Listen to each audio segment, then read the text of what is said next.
And we are live, I think. It's my hand. You see my hand? If you can hear me, please put something in the comments, assuming you're watching this live. If you're watching a recording, then I don't think there's a compelling need to comment on that. And the other camera works too. I think we're in good shape, folks. Alrighty. I'm gonna give people a couple minutes to collect. And Mr. Ball Infinity can hear me. Thank you, sir. Really appreciate it. It's I don't think any of you are here to look at me, so if the microphone doesn't work, we're sort of doing the wrong thing. All right. The topic of the conversation for today is the sweet spot and price to performance of rifle scopes as they are today. As is usually the case, it's not. If you are expecting that I'm just going to give you 3 scopes to go for, and that's it and we're done, that's probably not happening. But if you've watched my stuff before, you kind of know that. The sweet spot really depends on a lot of different things, not the least of which is your personal preference. So I'll try to walk you how I look at this and then offer a few different examples of how I would be looking to get the best bang for the buck. Okay.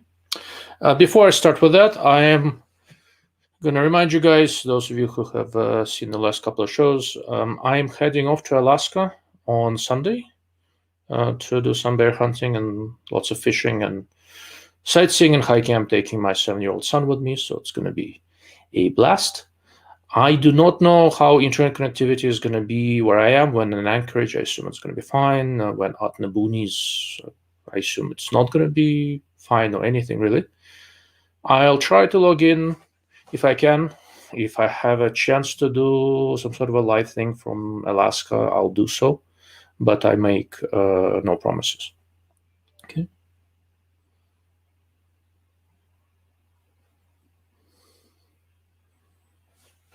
All right, YouTube is doing something fun with me. YouTube is doing something strange with your channel. When you go to your main channel page, it doesn't properly show the pending live streams. But if you grab the link from locals, it works. Well, and once the stream starts, the main page shows it. Okay, well, that's a little disconcerting. Look, guys, I mean, I know I'm beating a dead horse, but for all the people like me, eventually, and I'm small fish, eventually my time is going to come, and they will find a way to push us out. Already, I mean, if you do search, unless you search for specifically my name, something like that, my videos don't pop up. Stuff gets demonetized. If it gets demonetized, it doesn't show up in the search results, and it is the case for pretty much all Second Amendment people. Now, YouTube is a private company, and if the rules were transparent, I wouldn't object at all. I don't really care. I mean, it's their house. How interesting. But it shows it fine in the Android app. Go figure. But anyhow, it's their house, it's their rules. It would be nice to know what the rules are, right? As is, I haven't the foggiest idea. Another thing that is important is that given that I do have options, I'm not really itching to moderate my message all that much, which is why I started my website on locals. I mean, it's just darklordofoptics.com. It's going to take you to locals. Direct website is darklordofoptics.locals.com. That's sort of my home on the internet. And eventually, if I get kicked off of everything else for not being politically correct, that is always mine. Nice thing about locals is that all the data is mine. There is no advertising. They don't sell your data to anyone. I don't sell your data to anyone. It's just a nice platform to do this kind of stuff. And honestly, the paywall that sits there, aside from being able to fund my scope tests and stuff, also keeps the trolls out, which is a nice thing. All right, before I get to the rifle scopes, I have got a new toy that came in today and that I want to show you. not the scopes, but a binocular. So Steiner has redesigned. Let's see, there I go. I should be able to see it better. Steiner has redesigned their Navigator binocular series.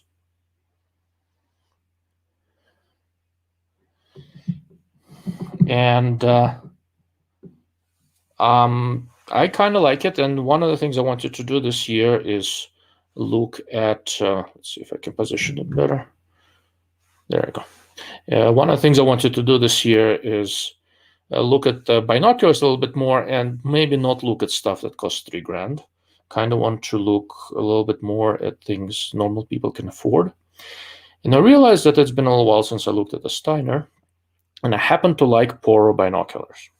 These, one of the things that Steiner Poros do, they are individual eye focus, but have very good depth of field, so I don't have to mess with focus very much.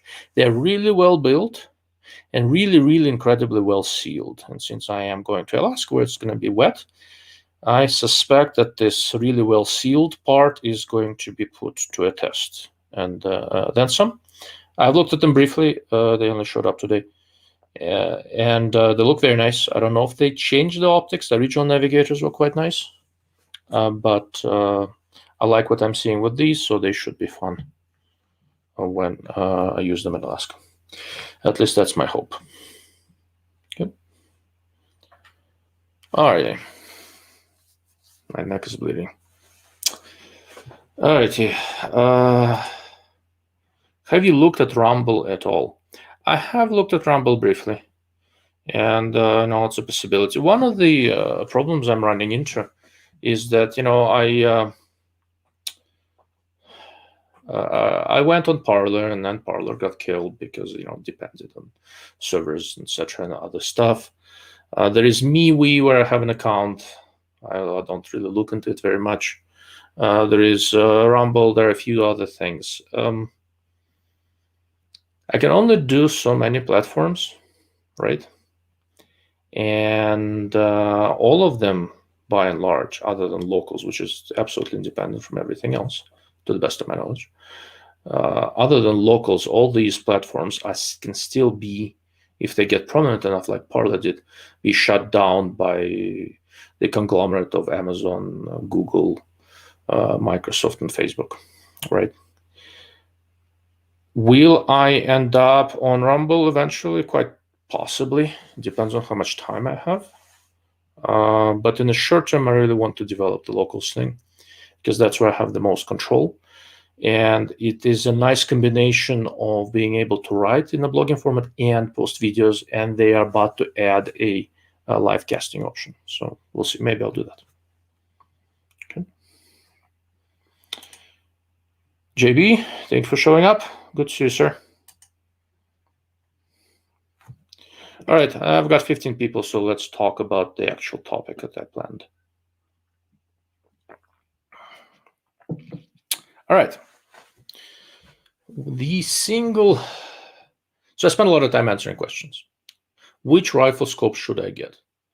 And if you ask me which rifle scope you should get and give me some idea what it's going on, what you're going to do with it, all that sort of stuff, I can usually come up with some sort of a reasonable recommendation. It may not always be the best available option, but at the minimum, it's going to be a decent option. I don't recommend crap. I don't recommend stuff that I haven't tested, right?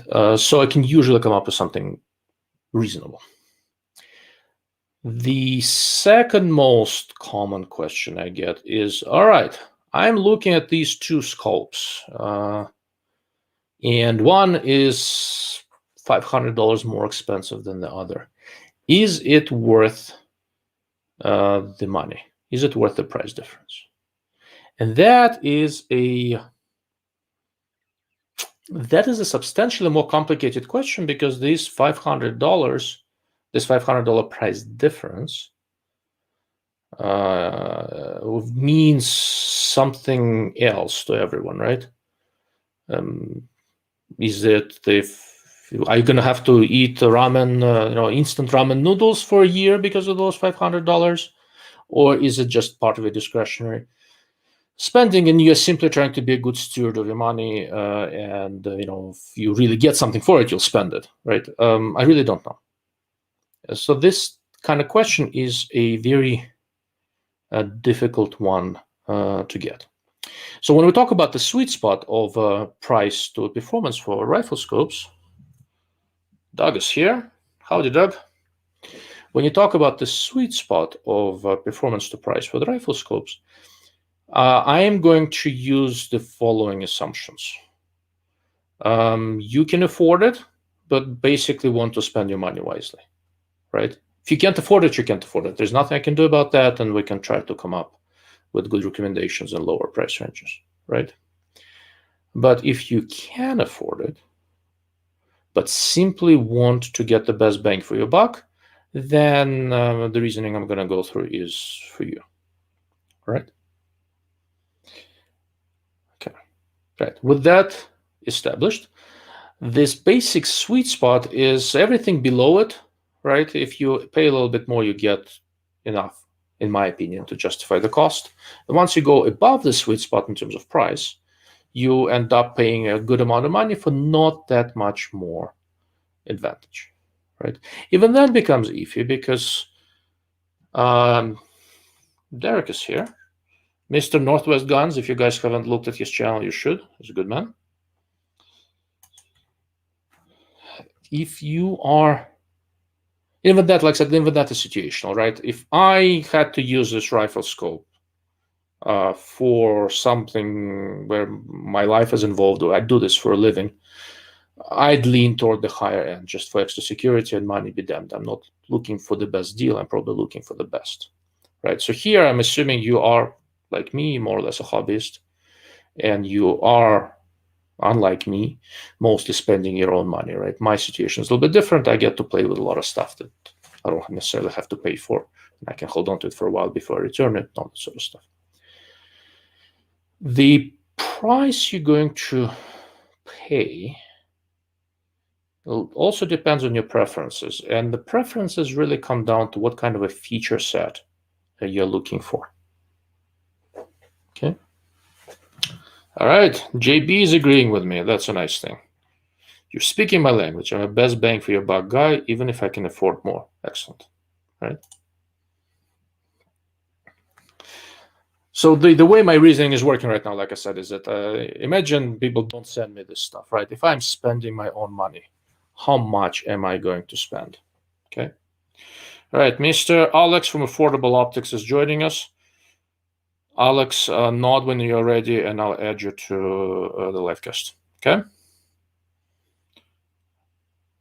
Unlike I am a veritable scope snob, Alex is not, so it's good to have him on. You ready? Jesus, I'm gonna add Alex. Hey everyone. Hey Alex. Right.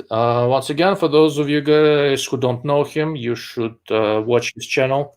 To quote Jerry Maguire, Alex looks primarily at affordable optics, so you complete me in many ways because I don't. Yeah. I do to some degree, right? But for quite a few years, I was really looking through the high-end stuff. I'm now moving down into the mid-range just to see what's there because I think it's getting quite good. Yeah, there's a lot of variety in the mid-range currently, and lots of competition heating up there. That's for sure. So you just joined. So my basic premise. Sorry guys, I'm going to repeat myself for a minute. I'm basically doing this. I'm assuming you can afford whatever you want, more or less, but you want to get the best bang for your buck. So I'm trying to locate where's that sweet spot for different types of rifle scopes, right? If you can't afford it, you can't afford it. You need to go to lower end. You'll sacrifice some features. There's still good stuff there, right? I'm assuming you're willing to pay for features and performance, but you just don't want to overpay, right? So that's my basic premise. And then as we go along, Alex is going to chime in with what he thinks would work the best on lower end, or lower than what I'm going to talk about.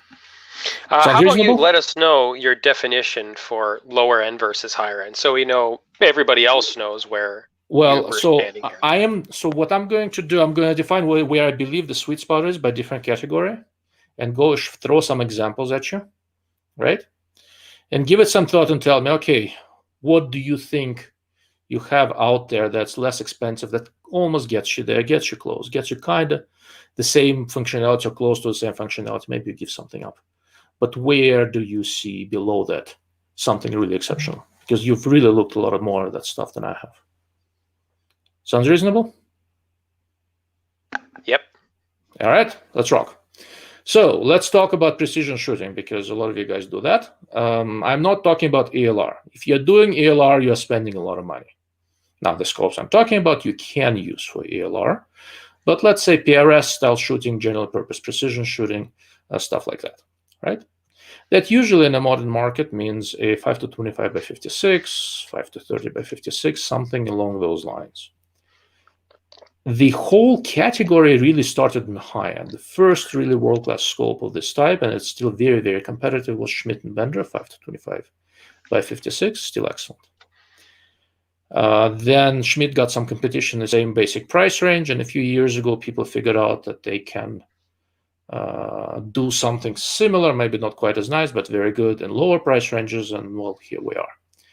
The sweet spot here is, I think, in a $1,700 to $2,000 range, and that's the scopes like Vortex Razor Gen 2, Delta Striker, Tracked Toric ELR. These are 4.5 to 30 by 56 scopes. The Razor Gen 2 is 4.5 to 27 by 56. There are a few others along the Burris XTR3. Once it gets illumination, is going to be in this list as well, at least for me. Athlon Chronos, 4.5 to 29 by 56.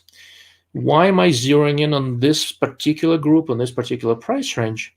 Primarily because you're not really giving up any features, and you're really not giving up reliability. Maybe some, to some degree, some build quality, maybe, but you're not really giving up reliability. You're giving up some of the turret feel, you're giving up some of the ultimate of the optical quality, you're giving up some things, but you're not giving up any of the features, and the basic optomechanical quality in this price range is really, really exceptional. And I went and looked through my emails, and I found myself doing some interesting thing. When I make recommendations, I barely ever these days recommend $3,000 scopes. And I get quite a lot of questions about expensive scopes. My recommendations seem to split to the $1,700 to $2,000 range. Or if you really want the best, just bite the bullet. $4.5 grand, March, ZCO, tangent data, that kind of stuff. Because until you really are doubling how much you're spending, yeah, you're getting more performance, you're not getting that much. All right? You with me? Yep. All right, so I'm saying sweet spot is 1,700 to 2,000. Where would you be looking below that if you want to get a lot for your money? For a lot for your money. I mean, honestly, I think pretty much where I stop reviewing optics is basically pretty much where you start. So that's where I ended is where your low end is. Pretty much. And I mean, I started off reviewing optics in the $50 price range, which, I mean, you're probably rolling your eyes back there. Like, what could you possibly get for that? It's a nice paperweight. I'm not arguing.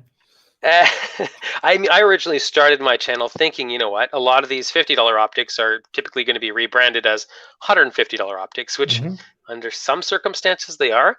But anyway, where I find the sweet spot is so far for like PRS type optics, the most expensive optic I think I've looked at on the channel is going to be the Tracked Toric, the 30 millimeter one. Okay, the 4 to 20 by 50, yes. Yeah. And that is so far the nicest optic I have seen on this channel. And I'm going to say the sweet spot that I've seen where you start to get a little bit less, I'd say, is pretty much around the $800 price point, in my opinion. I mean, below that, if let's say you grab a $400 Vortex Diamondback Tactical, you know, they claim the ED glass, but I'm looking at 750 meters, and I can see the hits on steel, but they're just not quite as sharp as when I pull out, let's say, the Athlon Midas Tac. I can see every, like, the sharpness of the hit is far more easy to see. It's far more easy for your eye to solve than it is like with the Vortex Diamondback Tactical. So far, I feel like right there is a big gain. And I mean, even with the Strike Eagle, that one had really good glass, and I felt it could solve a lot of the image issues right with that one.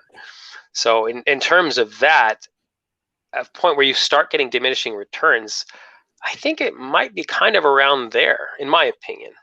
Okay, it's a very valuable opinion. I was going to point out something like this. All right, so this is Meopta Optica 6, 5 to 30 by 56. Yeah. It's about $1,000 or thereabouts. And it does almost everything that the scopes that I was talking about, the Delta Strikers and all that, do. And there are several scopes here. There's this one, right around $1,000. Athlon Ares ETR, the new Delta Javelin. They're all broadly comparable. I have a suspicion that they may be coming or related to some of the same OEMs. They're very, very good, but there is a step up from these to the $1,700, and it is perceptible. Oftentimes, even with features, they're in like little things, right? So this Meopta, for example, is really nice. And I'm partial. I designed the reticle for this thing. It's my baby in many ways. The freaking elevation turret doesn't have a revolution counter. I mean, for me, that's not really a big deal. I find already having a zero stop. I mean, I guess because I started from really the bottom of the barrel. For me, it's like as long as I can turn it in one direction, come back to a zero, and then just recount back up, I'm just so happy. As opposed to when I didn't have one, I'd be dialing past, and then, okay, now where the hell am I shooting? And I was shooting in a field, so a lot of the time you don't see the splash.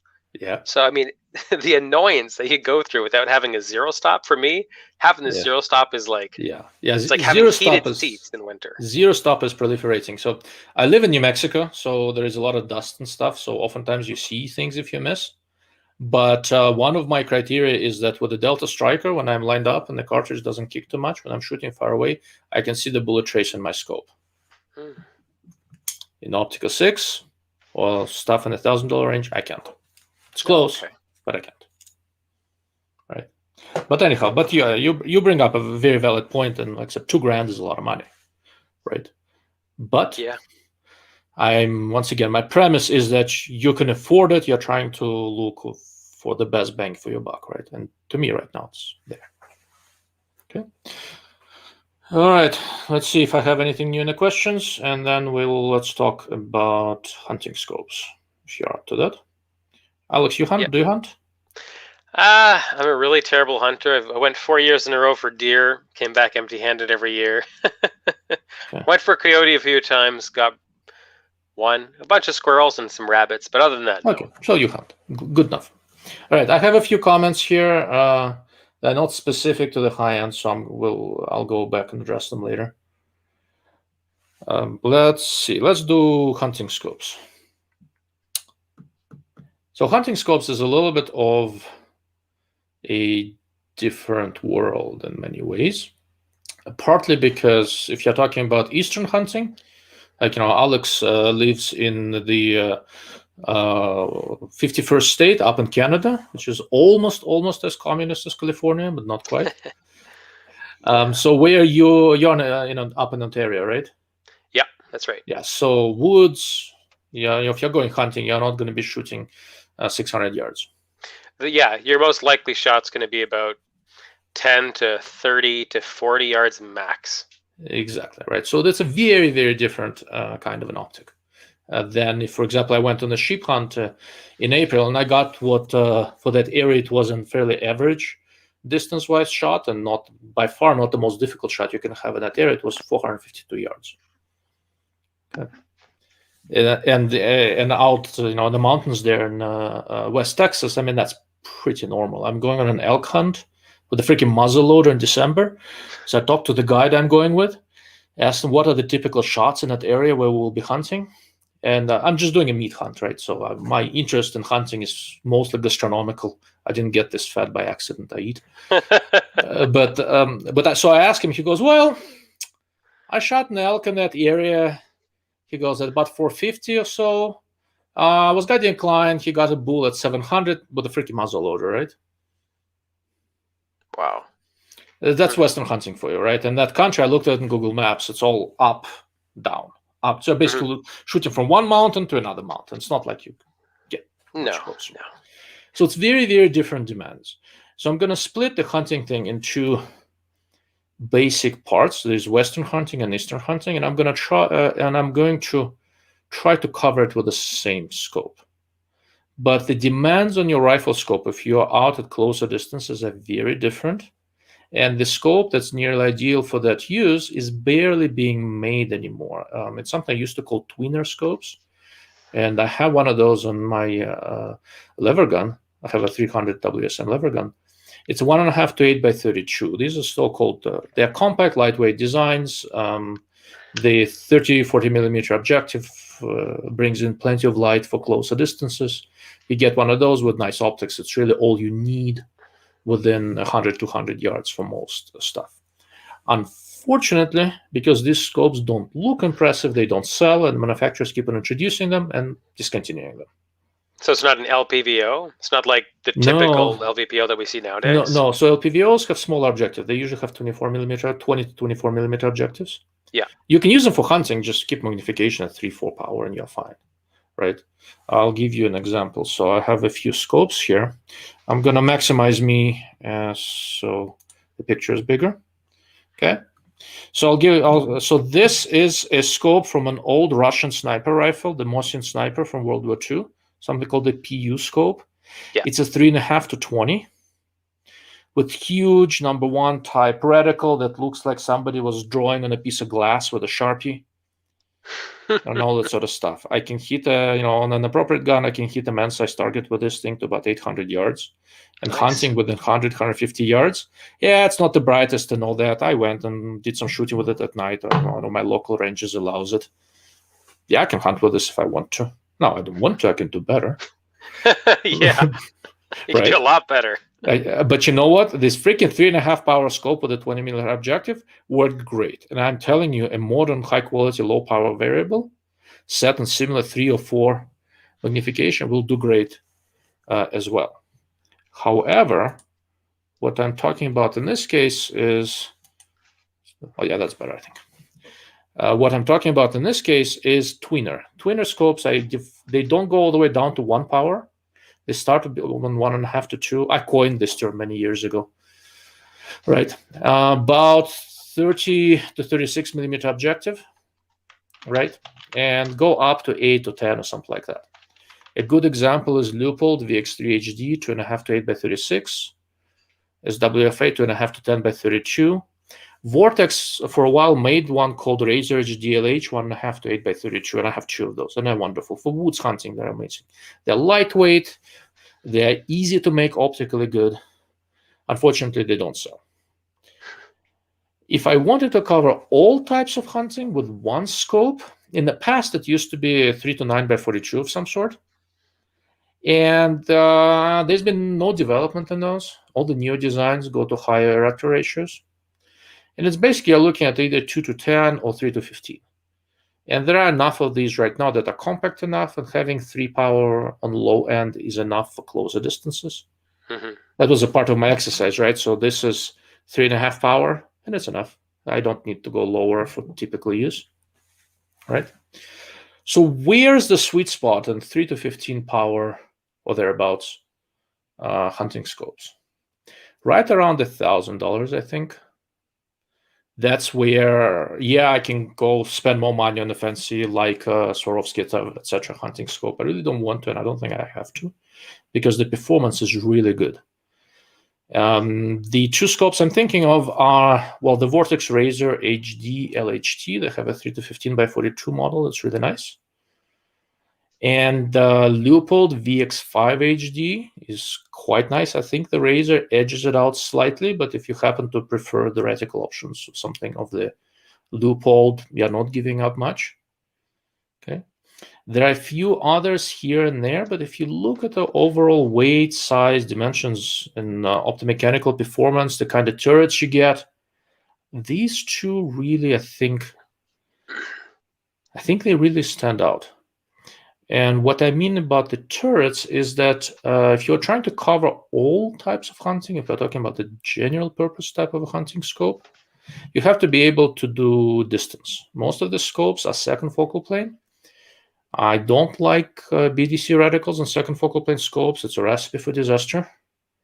Everything gets screwed up if your magnification is off, if your altitude is different, if you hunt in the mountains, trajectory goes and changes between different locations from morning to evening, etc. Basically, you have to dial. You have to have the ability to dial if you have a long shot up. If you're trying to get an elk at 550 yards up in the Rockies, you have to dial.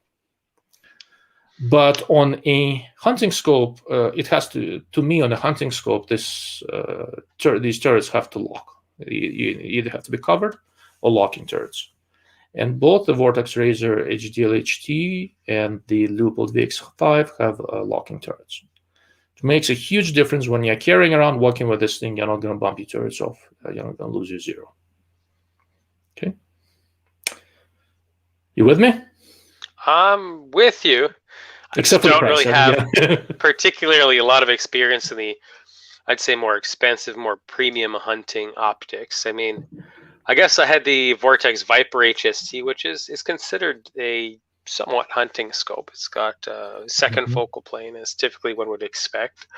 Although when I think hunting scope, what comes to mind is everything short range. For me, thinking long magnifications, I just immediately think kind of pointless.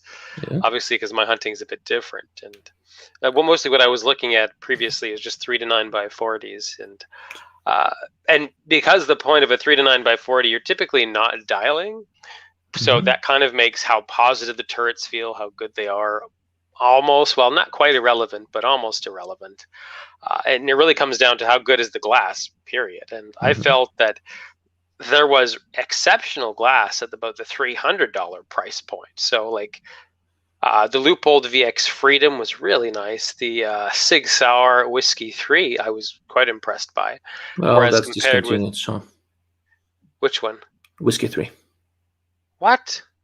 I'm pretty sure they discontinued it. Oh, okay. I didn't know that. At least that was my impression, because they were being closed out and they were discontinued. So so in Alex's case, we are going to reframe the argument. You're talking about Eastern hunting, right? Yeah.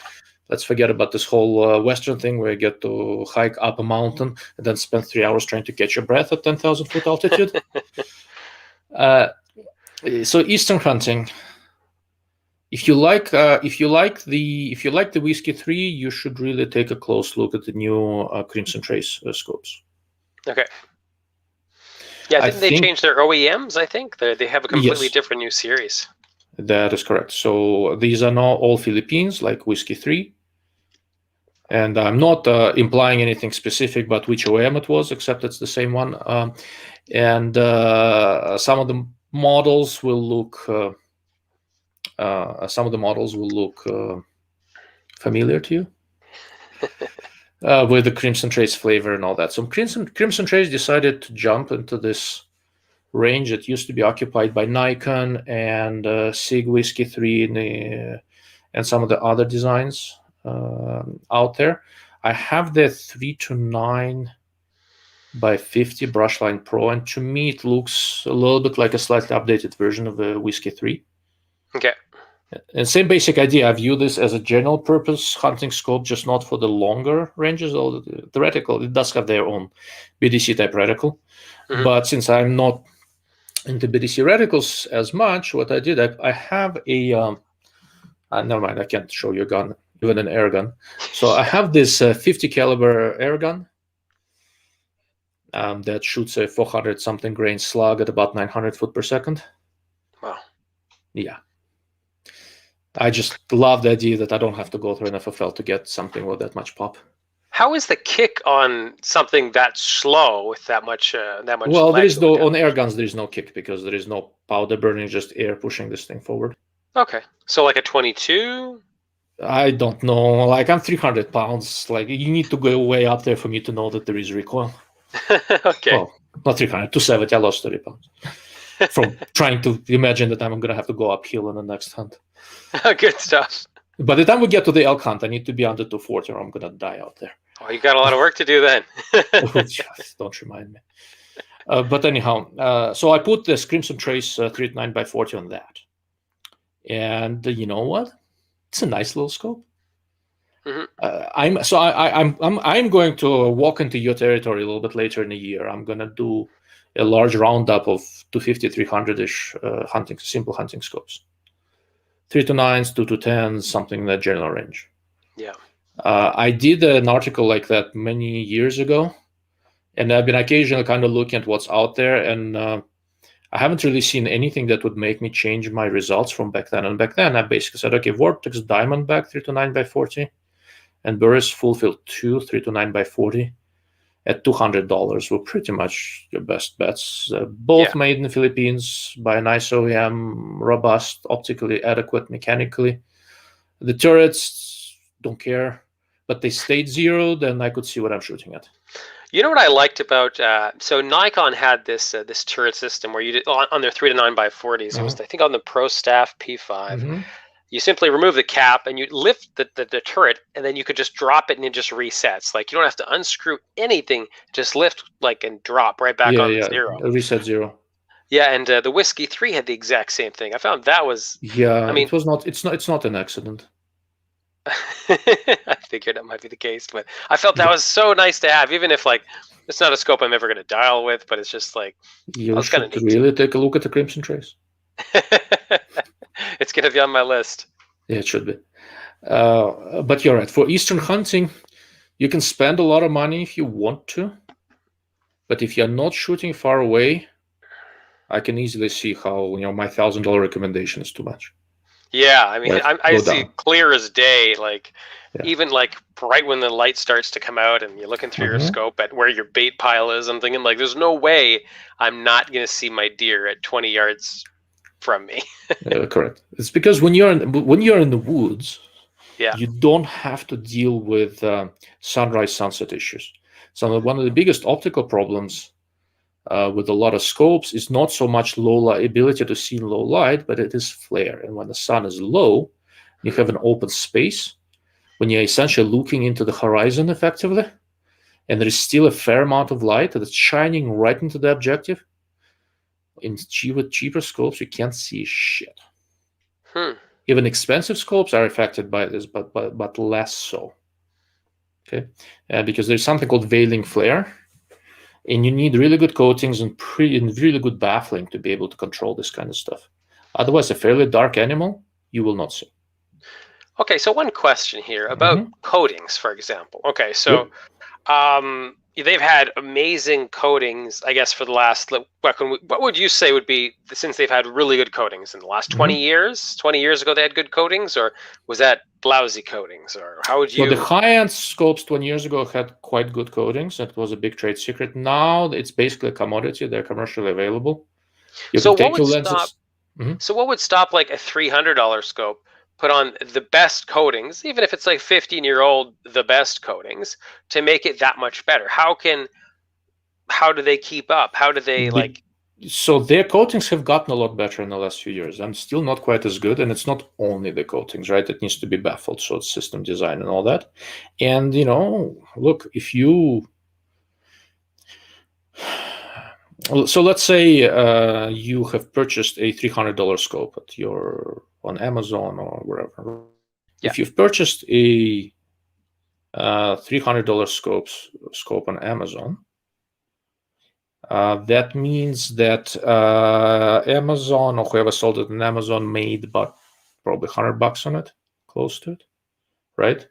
Okay. The distributor, importer, whoever brought it in the country, made $50-$60 on it, right?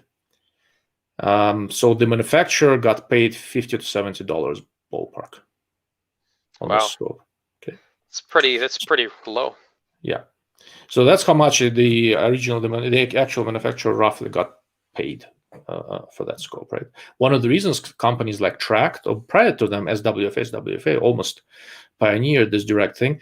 SWFA works for their SS scopes, so they basically work directly with the manufacturer, bring them in and sell them. Right, there's no middleman, nothing. They make good money on them, even on expensive ones, right? But a $300 SWFA SS scope, maybe they paid the manufacturer $150, and if it went through all the usual distribution channel, the manufacturer got paid $50, right? Ballpark. I mean, these are not hard numbers, right? But you see where I'm going. But anyhow, so let's say the original equipment manufacturer got paid $50 for this scope, and let's say in order to get the absolutely world-class bestest possible coatings, they have to spend another $60. Per scope, the coatings? Not that much, but it's low quantities, yes. Right? And then on top of it, there's logistics, right? No, it's not like you have those bestest possible coatings, etc., on hand, right? And they're not available at the guy who was grinding those lenses in his garage somewhere in China, right? Yeah. And by the time you're done sending all these boxes back and forth and doing the logistics and paying for shipping and paying for the coatings and waiting for it, etc., how much money did you get? If you're getting paid $50 for this thing and so it's costing you $30 to make, extra $10 of cost to get the bestest possible coatings is ordeal. Yeah. As you start going up in price, it does not cost any more. If you want to get the top-end coatings, it does not cost any more to put those coatings on the lenses for $1,000 scope as it does for $100 scope. Right? You take those lenses, you send them to a coater. Like one of the best coating houses in the world is freaking Optic in Czech Republic. Sort of the expertise. They're really good at this. They do it in-house. Okay. All right. So how much is it going to cost you if you are building a scope somewhere to send it to Czech Republic? It's a bunch of large boxes to Czech Republic. Have Optic coat them, send them back to you. It will all add up. If your costs are up by $50 on $1,000 scope, you'll live. It gets you an advantage of some sort, right? The costs are up $50 on the $200 scopes. That's no longer a $200 scope. Yeah. That having been said, the lower end coatings have improved dramatically and they are much better than they used to be. Okay, but still, this control of stray light and flare is one of the things that will affect you too much. But if you're in the woods, doesn't matter. Okay, you can still run into these situations depending on where you are. And like I said, these $200-$300 Philippine-made scopes are quite competent. Why? Because of how the supply chain has developed, right? Because if you're, let's say, in China, in Optics Valley near Wuhan, right, and if you've survived the zombie virus and all that sort of stuff, you have a bunch of different places all around there. You don't have to ship it very far. But the culture is not as good as the culture in Nagano Prefecture in Japan, where March and Light Optics Works are and all those guys, right? Yeah. March builds, $4,000 scopes, Yeah. all made with parts sourced locally within, 50 miles, 60 miles away. They are in Nagano Valley. It's their local Silicon Valley. Yeah. Now March has some pretty darn interesting looking scopes. I mean, when you look at the norm of optics, you look at March, I feel like they're like, let's go completely against what they typically look like. Well, this is March. What's so weird about it? I think it was a Genesis model. They have literally the Genesis is weird, yes. Yeah. That's what I was kind of looking at, and I should do a test on the Genesis one of these days. But it's $6,500. I know and they have a ton of internal adjustment, and some of them it's literally there is nothing, not a single click of internal adjustment in the Genesis. Is it what? No, they have one that it's literally like a box with the scope. I know what you're talking about. I designed the reticle for that thing. Yeah, it has 400 MOA of adjustment, and not a single MOA of it is internal. Wow, that's insane. So it's external adjustment, and that box contains a gimbal system, and the whole scope effectively is set up in this gimbal system that moves very precisely. But you're always looking through. One of the advantages of the Genesis thing from March is that you're always looking through the same lenses. The lenses themselves don't never move with respect to each other like they would in a conventional scope.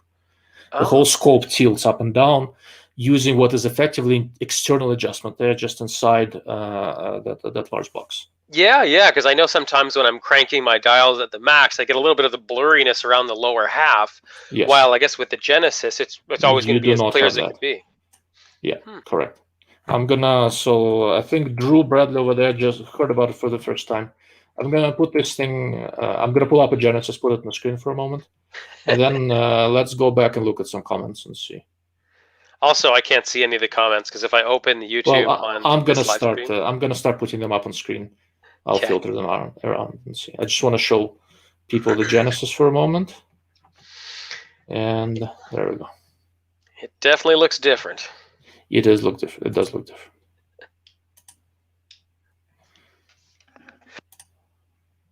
I mean, I know you have limited time, and I also want to talk about the sweet spot for AR-15 scopes. But you being in Canada, you are singularly useless if we need to talk about any real man's guns. It's mathematics. So I want to pick your brain before you have to go. Anyhow, so this is the Genesis. You see my mouse, right? Yeah. Wait, your mouse? No, I don't see the mouse. I see the Genesis. It's a little small on the screen though. So yeah, let me see if I don't know. I see the mouse now. Can I find it? All right, I have. I opened up that image in a separate tab. Let me open that up, and I'll explain what I mean. Okay, a little bit larger, not by much. Yeah. So this is the Genesis. This is the mouse. If you look at this whole square box, see these things on the edges? These are basically rubber baffles that keep the whole thing isolated from the environment. Yeah. And I think it's on the front here, there is some sort of a pivot point. So when you adjust the turret, the whole scope moves, the eyepiece actually moves, and the direction in which the objective points moves. The whole thing moves. How they managed to engineer this thing to survive recoil perfectly without shifting zero and all that is, I have no freaking clue. Mm-hmm. I've never looked at the drawings, and I never opened it up, but it works. In a way, it's kind of a lot like the very first, rifle scopes that are pretty much ever designed for rifles. Whereas the turret system was entirely external from a theoretical telescope that you shoved in a tube and turned. Yeah, effectively, yeah. So those were true external adjustments, like the mount is being adjusted. It is the same rough idea, except it's basically scope inside the mounting assembly, right? So adjustments are internal to the mounting assembly and external to the optics of the scope. Make sense? Yep, makes sense. It is a very, very clever system. It hasn't really caught on in the US as well as I think it should for the ELR world, but it is expensive. In Europe, I mean, they keep on winning ELR competitions with this thing because you basically can dial in 400 MOA or thereabouts something, and you're still looking through. And you're still looking through. There is no optical degradation, nothing, right? And adjustment is as crisp and clear and clean at the edges of adjustment as it is in the center. Yeah. But anyhow, all right, let's look at some comments. I'm going to start, guys, I promise I'll get to all comments. I'm going to start kind of at the top and put them up on the screen, and we'll see what we are going to do here. Okay. All right, so this is kind of an interesting comment. So I also add, if they aren't willing to abuse or use the scope, it serves no purpose. So it's a comment, something I said earlier. Durability is important and very hard to evaluate.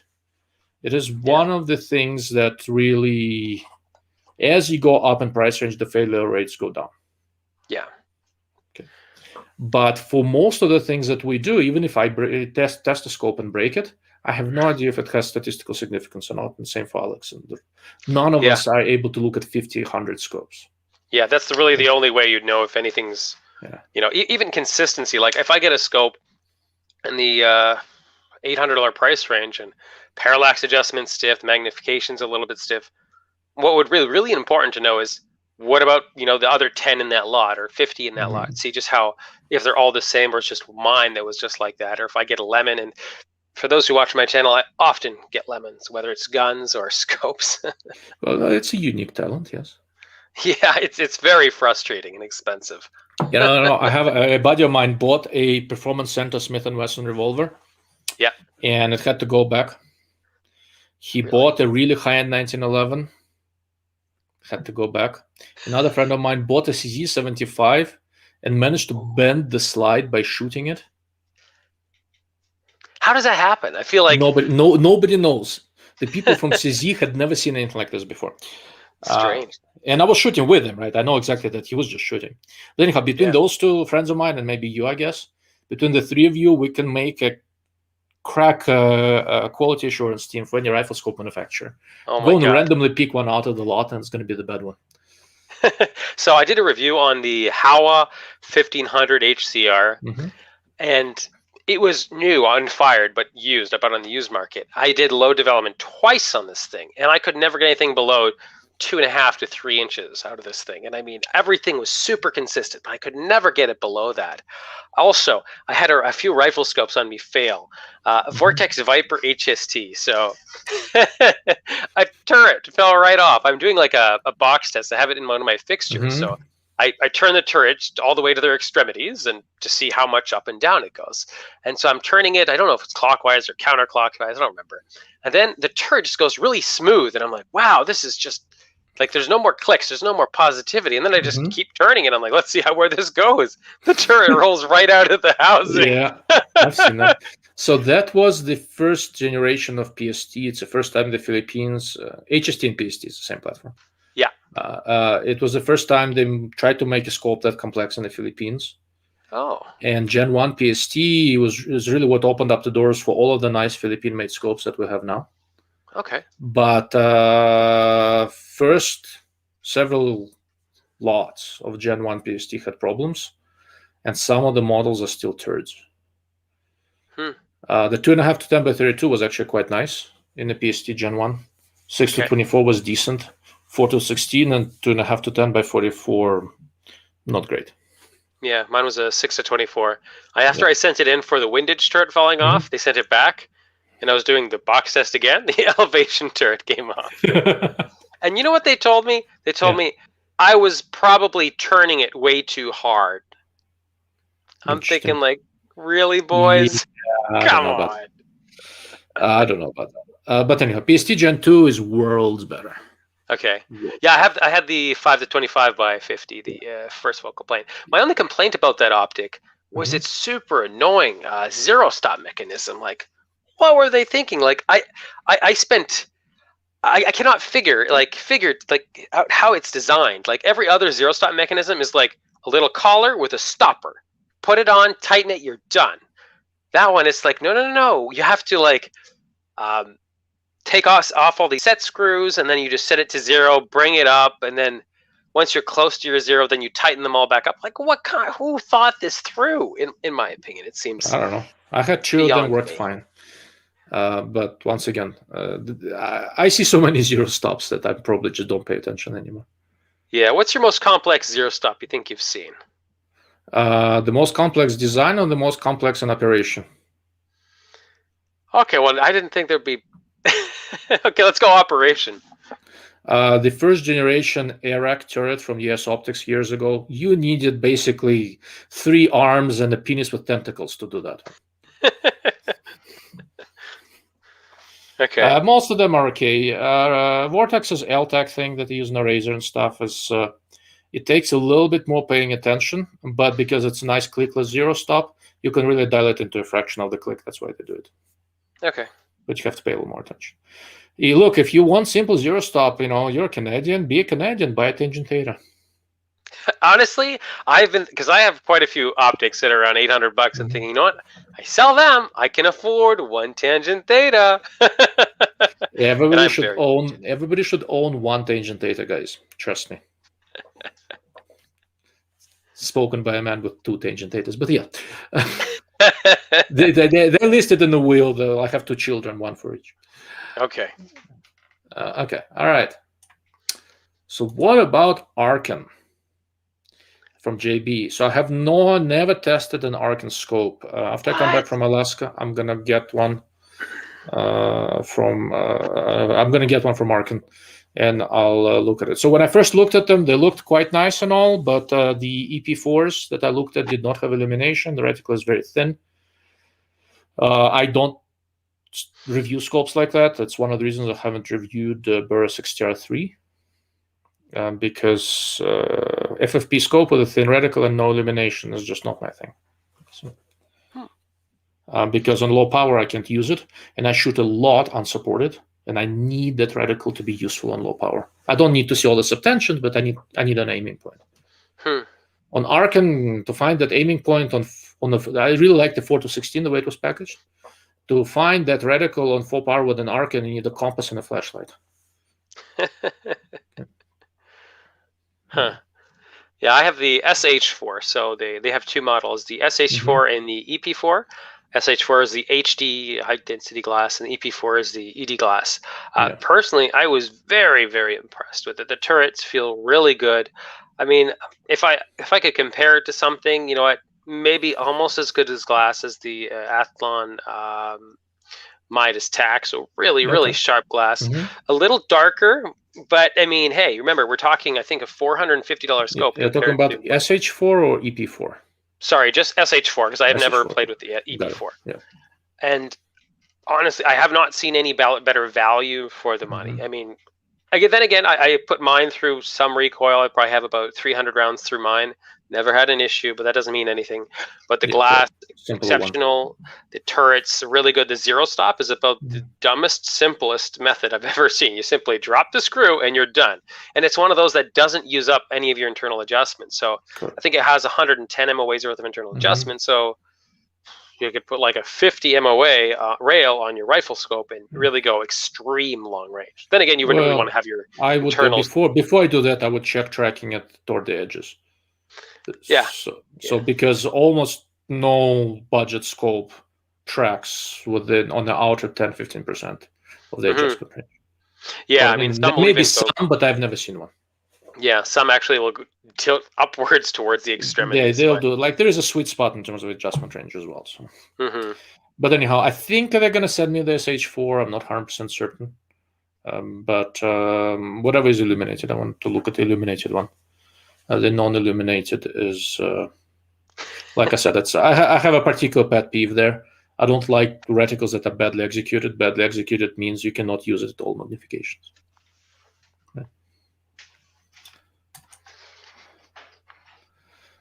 All right, Burris and Vortex have been killing it. Steiner as well, but watching Sage Dynamics kill that M8XI on the first drop made me so sad. Well, so the guy from Sage Dynamics can pretty much he can pretty much destroy a brick wall with a down pillow. And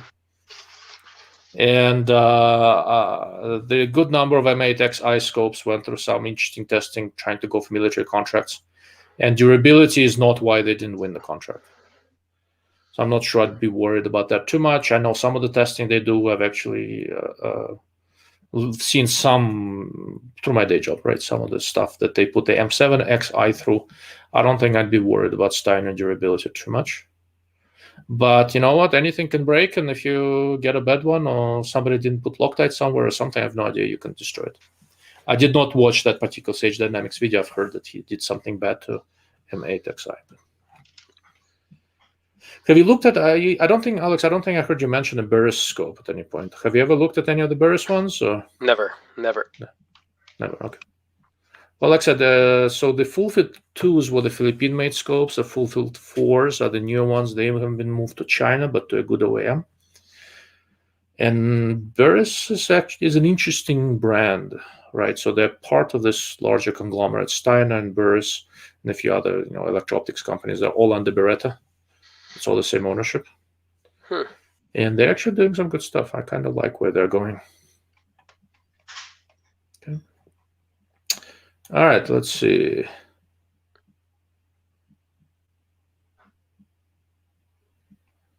Yeah, so talking about, still talking about the Aaron's test. It is a rough test of an optic, but still. Look, if you're going to be... okay, there's another comment on this, and there's a couple of things I want to mention. Agreed, definitely a bit surprising, but honestly, there are so many variables, including how he talked it, etc. You just can't gather much from it. No, you cannot gather much from it. I once had this discussion with a guy who spent a lot of time testing a lot of scopes, doing drop tests and all that, and there was a particular scope that he claimed that was shifting and all that sort of jazz. And there are a few people like this, right? Well, I started digging in what he's doing, the way he mounted it in that mount and the mount he was using. It was not a scope problem, it was a mount problem. If you're going to be doing a drop test, for example, never do it in a QD mount that is spring-loaded in any way, because those always shift, right? And you don't know if they come back to zero or not, for example, right? if there's a zero shift with a rifle scope, let's say nothing fell apart, but there is a zero shift. Zero shift predominantly happens because the objective lens assembly was bumped, right? And with low power variables, for example, if you mount it in a longer mount, so the front ring is closer to the front of the scope, just not right over the objective lens so you don't crack it, it will let you survive all the drop tests and stuff much better than otherwise, just because of where you mounted it. So you're right. I mean, JB, there are a lot of variables here. But fundamentally, don't draw any reliability conclusions from a sample of one, right? This guy at Sage Dynamics, he goes and destroys an optic, and he does weird shit. He once mounted, I think, a shield RMS on a gun. Then he had this vertical beam, and he cycled the slide 50 times in a row using the red dot sight. And when it didn't like that, he said, okay, it's not for duty use. You freaking rammed it into a wall 50 times in a row. No, it's not designed for that. I could have told you that before you destroyed the $400 red dot sight. It's just not. It makes for good YouTube videos, right? It's very entertaining. People watch it. But what you're getting there is shock value, not actionable information. And now all the Sage Dynamics groupies are going to mug me, but I have nothing personal against the guy. It just, he makes entertaining videos. He's clearly a good shot, but it's not really anything terribly useful. All right, Mr. Drew Bradley. I don't think I have ever hunted past 200 to 300 yards for me. I don't have the skill set to go up to 500, and morally, ballistics don't match up at that range anyways. It is a good argument, and I generally agree with you. The way this works, like for Alex up in the northern hinterlands, right, 500-yard shot is not something that happens very much anyway, so you don't have to worry. Out in the western mountains here, you will sometimes get a shot that has to be long. So the biggest thing here is you just have to be honest with yourself. Right? If you're capable of taking that shot and you've practiced enough and you feel you're calm enough, go and do it. Right? But if you're so itching to kill something that you'll take any shot, then you shouldn't be out there. Right? Like I said, I took a 450-yard shot in a sheep, and it was a good shot. One shot, it was done. But I didn't have a whole lot of wind. And if there was a lot of wind, within reason, I can still do it. And if it was a really unpleasant, gusty wind, I probably wouldn't have taken the shot. Because I'm an adequate shot, I'm not a very good shot. But I had a good shooting position, favorable conditions, a gun I've shot a lot, right? And it's stupid accurate. And, and in those conditions, I would have been able to take a 500-600-yard shot too, probably. But as the wind picks up, every extra 50 yards is a big deal. So it's not really a question so much of what's ethical. It's a question of being honest with yourself. If you're capable of it and you practice for it, yeah, go for it. And if not, and you're basically freely admitting that you think you're not, then you're not, then you shouldn't be doing it. Stay at closer distances.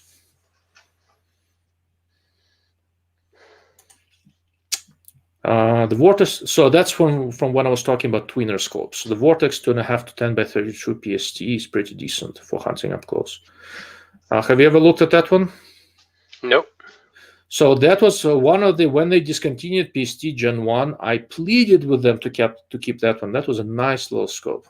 It was a front focal plane, 2.5 to 10 by 32 with illumination. It needed a slightly better reticle, but it was a really, really viable design. Optically, it was really nicely optimized.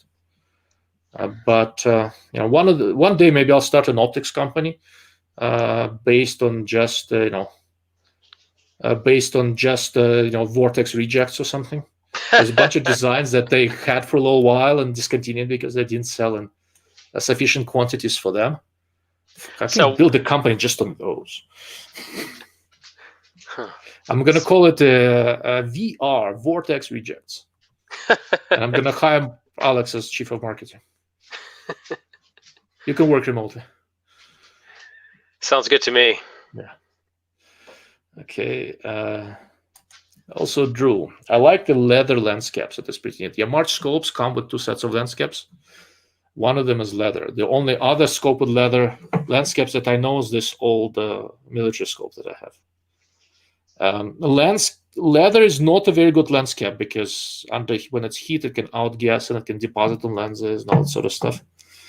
Especially this old leather that was saturated with some sort of a preservative oil in 1930s, right? And the 8th generation of hunters have been trying to get that oil out since, and it's a losing battle, right? Some sort of a Cosmoline solution that they used to lubricate, tanks during Russian winter or something. I think they used everything, Cosmoline for everything. Pretty much, yeah. So.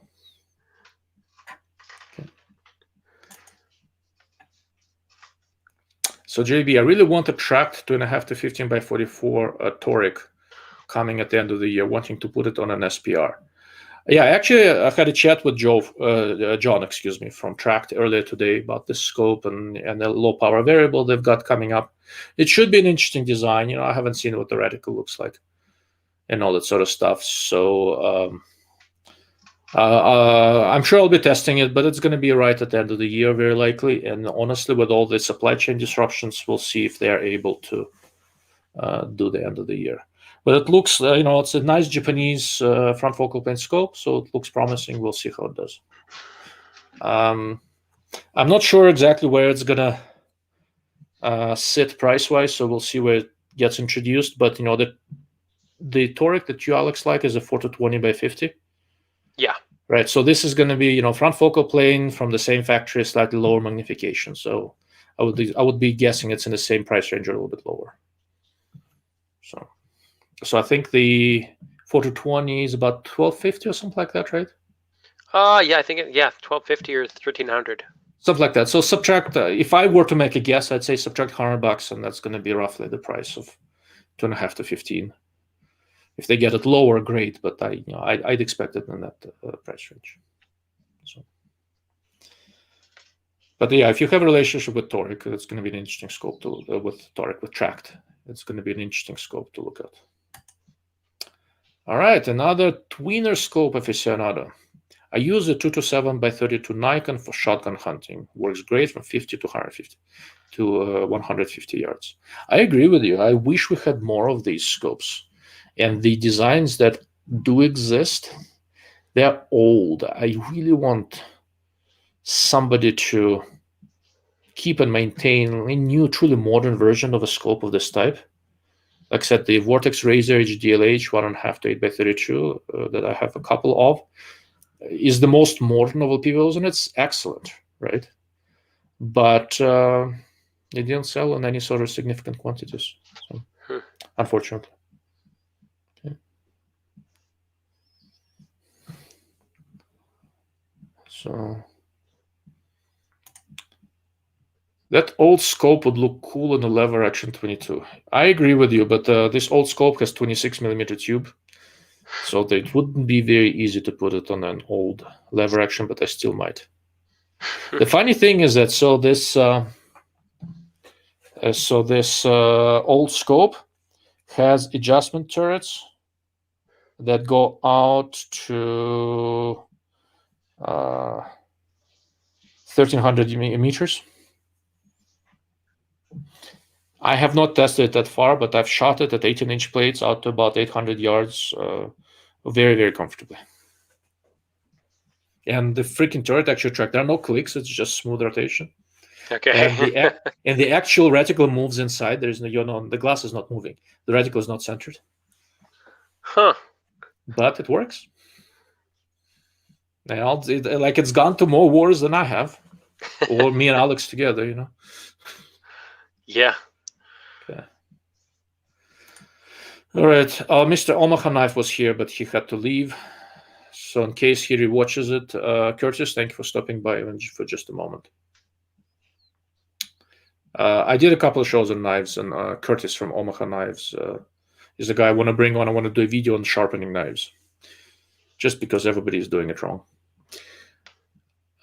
Drew, are the audible clicks of the turrets different or less loud for a hunting scope compared to a PRS or ELR type scope? Oh, yeah. Yeah. And the difference is huge. And it's not the same. And making a turret that tracks accurately and has truly positive tactile clicks is really difficult. And people who don't believe me, go to SHOT Show, find somebody with a tangent data scope, right? And just moving that turret is therapy. I mean, there is something tactile about this thing. It's an art and a science, and they have patents on these turrets. Like with all the different rifle scopes, you'll be amazed. But like more than half of the patents are turrets, not the stuff inside. It's the turrets. Makes a huge difference. There are quite a few hunting scopes that track okay, but the feel is awful. And one of the things that you have to do, if you are using it for a longer range shooting, you have to be able to run the turrets blind, meaning without looking at them. At least I do, because I'm big and fat. Once I found a good shooting position, I don't want to disrupt it, because it takes me another 25 minutes to resettle myself, make another hole in the ground, and all that sort of stuff. I run my turrets blind, and I demand an absolute excellence. Right, so I am picky about turrets. It's one of the reasons I shoot tangents so much, but March turrets are good. New Schmidt and Bender turret is spectacular, and Alex just lost interest. No, I do want to try some of those. I'm messing with you. When you come Not on so to much the the hunting stuff. When you come on to the Dark Lord of Optics show, you basically end up getting some mild abuse. All right. Let's see. All right, what else do we have? So these comments come from when we're talking about March Genesis.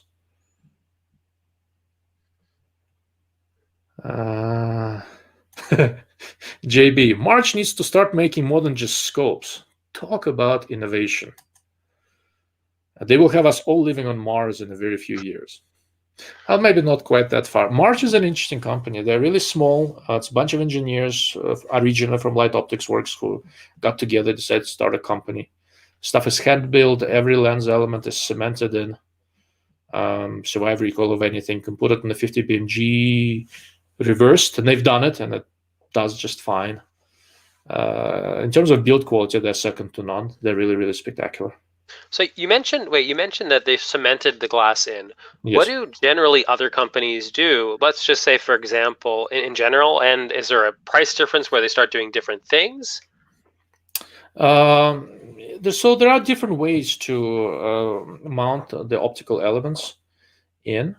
Oftentimes they're kept in by lock rings. Yeah. Some minimal gluing, some cement, Loctiting the lock rings and all this sort of stuff. Doing other assemblies, basically putting a lens. Let's say you can make a lens assembly into an internal mechanical fixture, glue them in, but then that fixture goes in a scope, and that's held by lock rings. There are different ways of doing this. Okay. One of the big problems is service. For any March scope, if something goes wrong with your March scope, and shit happens, when you send it back, it has to go into a thermal chamber at some elevated temperature for, I think, 3 or 4 days to soften the adhesives before they can do anything with it. Wow. Okay. You can't just go and twist shit out. Okay. Now, is it something that should be done on every scope? No. Once again, that's one of the reasons it's expensive. Right? Assembly time matters. And how easy is it to align also matters, right? Imagine you think you got it all aligned, and then adhesive cured, then you recheck it and something shifted. And what are you going to do? 5 days in the oven before you change your alignment? Yeah. All right. Yeah, there's a lot of know-how involved in making scopes that way. But for example, for years in the past, Nightforce used to say that their mil-spec scopes have cemented lenses, and their scopes for the commercial market were kept in place by some other means, presumably lock rings or whatever else. Okay.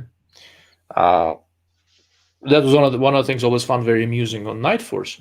They're really, really really reliable scopes, but they're not any more reliable than other competitive brands at the same approximate price.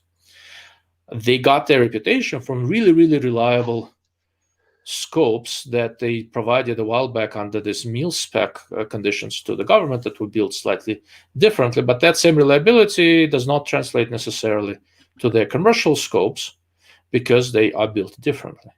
Now, it doesn't mean their commercial scopes are worse. They might not be. But the reliability statistics you get from their mil-spec scopes is absolutely relevant when you're talking about their non-mil-spec scopes, right? Yeah, I think the Canadian military uses a Night Force for their long-range people. Some branches, yes. The 735, it's done quite well, but a lot of the Canadian military uses tangent Tejas. Must be favoritism because it's local. I mean, I know their AR-15 type variant thing. I know they use the C something, the Alcan. I sold a rimfire rifle to some guy in the military, and he was telling me that they're using Night Forces on there. So I didn't know that every branch or detachment uses something different. There are some variances, but one of the reasons tangent Theta tests to lower temperatures than any other scope manufacturer is that they have to do this for the Canadian military. And wherever out in the frozen north where you guys herd deer and you can go on dog sleds and stuff, it gets -40, and tangents and Schmitz are really tested at very low temperatures. Tangent does probably more of that than anybody else because of those requirements. Yeah. Okay. All right, Drew, 400, assuming 400 MOA. On a scope with rock and roll on a 22 precision. Never heard of such an adjustment. I'm blown away. Well, if you're willing to spend $6,500 on your rimfire rifle, absolutely, you should. I have a poll on my website, not so much a poll. I'm just asking. I'm trying to figure out how much people are willing to pay for a scope. So far, nobody has volunteered $6,500 on the 22. But it's really, really good.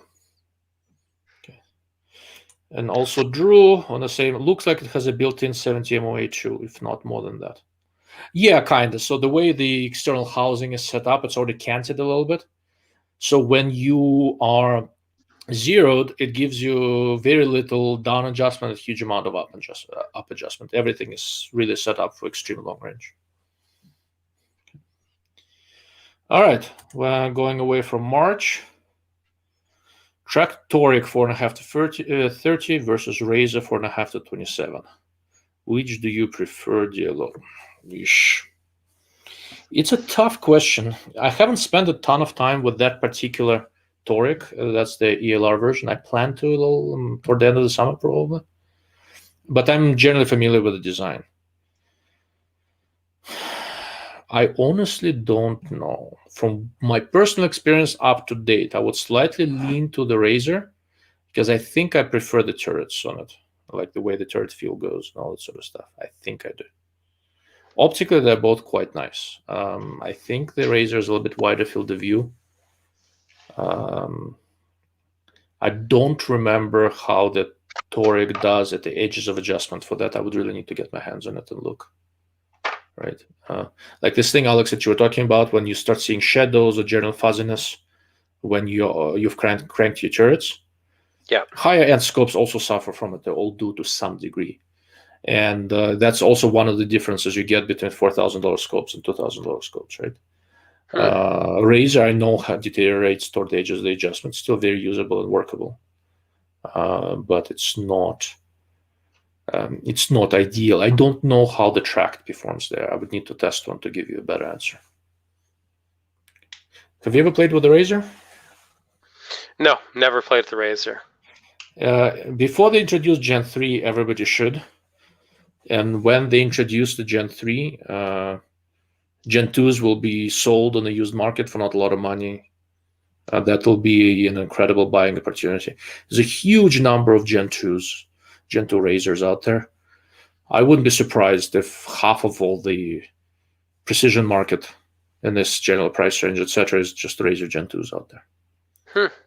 Because they've been around longer, it's a very proven design, that dead nuts reliable, and it's generally a very competent scope. So why would they be shifting up to? Why would they be shifting up to a Gen 3 if the Gen 2 is so good? Because that's what people do. Because what you don't have is always better than what you do have. Okay. That's why you get a tangent theta. Then you don't have to worry about any of those confused emotions. Honestly, you don't know how close I am to getting one. I drive an old rusty Toyota Corolla 2004 with over 350,000 kilometers, which is worth about $1,000, but I still want a tangent theta that's worth about 6 or probably 7,000 Canadian. Yeah, look, you can. It's a better scope than the car that you can get for 7,000, right? Yeah, for sure. Look, it's And I mean, what's going to make me more happy, right? An okay car or like the best scope? It depends on whether your wife divorces you or not. I think she's given up on my spending. I'm like, and my trick is this. So you always start with, "Hey babe, I just so you know, I just bought a gun. It's like 4,000." And then she'll like eyes pop out of her head. She's like, "What the hell? Ah, no, it's only 2." And then she's like, "Okay." So you always aim high and then settle low. So that's what I do for scopes. For guns, it works every time. Well, what can I say? When she kicks you out, if you can get into the US, you're more than welcome to come and stick around for a little while. I'll give you shelter while you figure out what to do next. I'll like live in your garage or something. My garage is not ideal, but I have a couch in my office, and I have a collimator here, a bunch of cameras, about 70 different rifle scopes, and a dozen or two of binoculars. I think you can just lock yourself in here and be happy for a year. I probably would be. All jokes aside, when COVID is done, we got to find a way to meet SHOT Show something. Yeah. I mean, hopefully, if we can open again for January, or if they open the country, because right now, if I was to come back into Canada, they would force me, or well, they wouldn't force me. It would be I have to stay in a hotel room until I get some confirmed that I don't have COVID, and it costs $2,000 to go to this hotel. It's mandatory. Or if you refuse, then they'll fine you. I think it's $3,000 for refusing. So you're kind of really damned if you do and super damned if you don't. Have you considered immigration? I have, but right now I have an adequately cushy job. I work for Canadian government, and can you work remotely? I am working remotely, but I guess in theory. But the thing is, because sometimes if let's say internet doesn't work, I have to go into the office. Oh, I see. So but yeah, I mean, I do want to look at maybe a different job, something a bit more free. Yeah.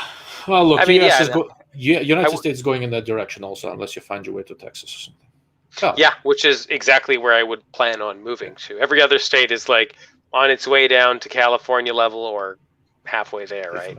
Well, no, not every other state. All the Dakotas and Montanas and Idahos are good. Mm-hmm. Where I live in New Mexico, and that's basically like California Junior, just not as many people. Mm-hmm. All right. Yeah, I need something with has land that's super cheap where I can do long range shooting. Okay, we'll find you something when you're ready. I think where Derek lives in Montana has your name on it. Even the weather is equally horrible. I don't want that weather, by the way. I want the summer every day of the year American weather. At least that's what we think about it in Canada. Yeah, so where I grew up in Moscow in Russia, and it's roughly the same altitude as Ottawa, and very similar weather. Yeah. All right. Thoughts on the new Vortex Venom for NRL-22 Tikka rifle? Have you looked at it? I ordered one, so any day now I should be getting it, or any week now. Yeah, I mean, from the looks of things, it sounds like you have one? Yep. Ah, man. You guys always get I haven't really had a chance to spend much time with it. I was just trying to make you feel bad. I feel bad. All right, mission accomplished. So it looks very competent. I've messed with it a little bit. I put in the collimator, tracks. I put it in the tripod and looked at the optics. The optics look good. I like the turret feel. It looks like Strike Eagle. It's not. It's a different OEM. It's a different optics. It's street price in the end is going to be about $100-$150 less than Strike Eagle, I think. And if you don't need illumination or locking turrets, it's not a bad option at all. I'm actually liking this thing. I think it's definitely a step up from Diamondback Tactical, which I think you said you have. I had. Right? I no longer have. Okay, yeah. So basically, there's Diamondback Tactical, then there's Venom, and then there's a Strike Eagle. I think Strike Eagle is ultimately a better scope, but turret feel on this one is actually better because it's not a locking turret, so it's easier to make a nice feel. Yeah. Field of view on a Strike Eagle is better, but one of the problems with very wide field of view eyepieces is that frequently they're a little bit more finicky of eye position. Strike Eagle is not bad, but I think this scope is actually slightly easier to get behind, but you do sacrifice a little bit of field of view. If I was on a budget looking for an NRL22 type of scope, I mean, pending actual shooting tests, I haven't had it for very long. It looks promising, it's up there. I mean, Strike Eagle was really, I think, the scope that Vortex aimed at the NRL22, but this is a little bit less money, and I don't know if you're giving up that much if you don't need illumination. Honestly, I mean, one thing else that you're losing big time on this one is the amount of internal adjustment. The Strike Eagle has 110 MOA, whereas this one I think is 80. I think it's 80 or 85. Thereabouts, but for NRL22, that's enough in the right mount. Because if you're gonna do ELR with rimfire, so there is this thing, right? So how many times have you needed all of the 100 MOA of adjustment on the scope? I don't think I've ever needed more than 30. Exactly, right? I mean, I like scopes with 10 milliradian turrets, which is with approximately 34 and a half or so minutes of angle. Yeah. Right. And with centerfire stuff, I've been shooting comparatively far away. It's really uncommon for me to need more than 12, sometimes 15. For shooting, so the only exception to this started shooting far away with subsonics, and there I need all the elevation I can get. But I set those up differently. That's a different conversation altogether. For typical NRL22 stuff, put it in the right type of mount, and I think it should work fine. But like I said, I've looked at optics mechanics. I have not had it on the gun, and I'm not going to do a proper field test until I come back from Alaska in a couple of weeks. So. I have a question for you here. So absolutely. So there's the Genesis with a massive, insane amount of internal adjustment with really good glass. Now, there's the MOAB. I'm not sure if you've probably heard of it. The mother of all bases, which is a base that you put on top of your rail on your rifle, and you can get up to 400 MOAs worth of internal adjustment with this rail, and it has a little dial on the back that you would adjust to essentially, in a way, do a different way what the Genesis is doing. Correct. Obviously, I don't know how close the tracking is. I'm sure it must be a little bit off compared to probably what Genesis can offer. What are your thoughts on, at getting the best you can for your scope and then putting that on it so you can do extreme long range without spending, instead of maybe spending 3,000 as opposed to 6? So there are a few bases like this. In Holland, there is this Dutch Long Arms company or something like that. They do this. There are couples. There are a few names that escape me right now. To the best of my knowledge, they're all quite good. But because you're looking at a vernier scale, your ability to adjust to exact same point is not going to be as good as on a turret with clicks. Yeah. Okay, so that's the obvious weakness. And whenever you have something external, so now I have to worry about repeatability of two things, that thing and your scope and all that. The Genesis combines it all in one, and that's what you're paying money for. All of these approaches, let's call them quasi-external adjustment approaches, they all have the same potential issue. For very long distances, you're essentially looking down quite a bit, and you're getting a lot of mirage from the barrel when it gets hot. You might even getting a little bit of the barrel tip at the field of view. So that's one of the reasons why there's a company called Take Home HQ. They have this TARAC device, TARAC. Yeah, I saw that. That clips onto the scope and offsets. So there have a couple of different ones. In the TARAC Charlie, I think it's called, or something. It's like a periscope. It basically shifts the line of sight a little bit higher up and provides a little bit of an angular offset. Okay. So, I mean, that does seem like a pretty awesome thing right there. But, so part of like an expensive optics main things is its glass. How much of the glass quality is kind of negated by this TARAC Charlie? I mean, more lenses mean more... Well, there are no lenses there, it's mirrors. So you will, because you will lose a little bit of some amount of light, because it's not, you have smaller apertures and all that. There is some optical degradation, but it's not awful, and you do get some other benefits, right? If I were to build an ELR rig, and if you look at a lot of the ELR scopes, you notice that there's an action, and the scope is way up there. Yeah. At a custom slanted base and stuff like that. That is to avoid this mirage from the barrel and all that sort of stuff. If I were serious about setting up a true ELR rig, I would probably spend the money, get the Genesis and the toll riser, and set up the stock for that. Just to get the Genesis higher up and be done with it. I would probably lean toward that. But I'm not really an ELR expert. I'm sort of more interested in getting some sort of scope out there, and I might be able to. That's kind of ELR for the masses. I want to get there's a company I'm trying to help to make a $1,000 ELR capable scope. Oh, okay. And that in an externally adjustable base would be a really nice way of doing this. But I would probably prefer, the company, European company called Eratec, ERATAC? No. So it's a European company. I think it's in Germany. They make the base that looks like a conventional base, but it is also kind of pivoted, and there is this like a knot in the back where you can lift the back a little bit, but it's not smooth adjustments. It's several settings that seem like they are quite repeatable, right? I would probably like that. Just dial in some slope and just don't mess with it, and then use the scope's internal adjustment. Yeah. Right. Yeah, I've been debating on getting something like that. Just not yet. ELR, I don't have a true ultra long range rifle anymore. Yeah. I'm debating getting one from Hoplite Arms, but that's a lot of money. I heard this 6.5 Creedmoor is probably the best caliber out there. Heard there's nothing really like it.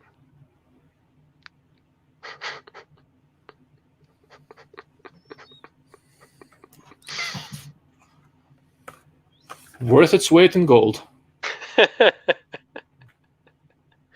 I can't really see what you have there. It's a 6.5 Creedmoor ammo box.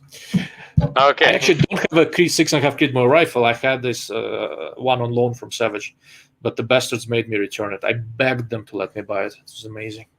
It was a straight pull. Okay. Oh, yeah. It was a really nice gun. I really liked it. Yeah, I have one ordered. Yeah. All right, moving on. I had a barrel that was warped helically with the inner rifling, and that thing, when fired, felt like hitting a telephone pole with a baseball bat. The vibration back into the hands hurt so bad. Wow. Drew, I think you drew the short straw, man. I've never seen anything like this. He had vibration from the barrel. Wow. But yeah, if it's a helical, that's impressive. I've never seen anything like that. Also, Drew, is there a name or formula's name for industry standards of measurement for measuring glass clarity for the scope by the industry? There is no single thing. There is one company, I know there is one bureau in Germany that does this occasionally, but they don't measure everything. They basically measure light transmission. And for other objective measures like modulation, transfer function, distortion, all that, there are test sets to do this. There are a few companies that make them. My day job is I run a company that makes them. So that's sort of what I do for a living.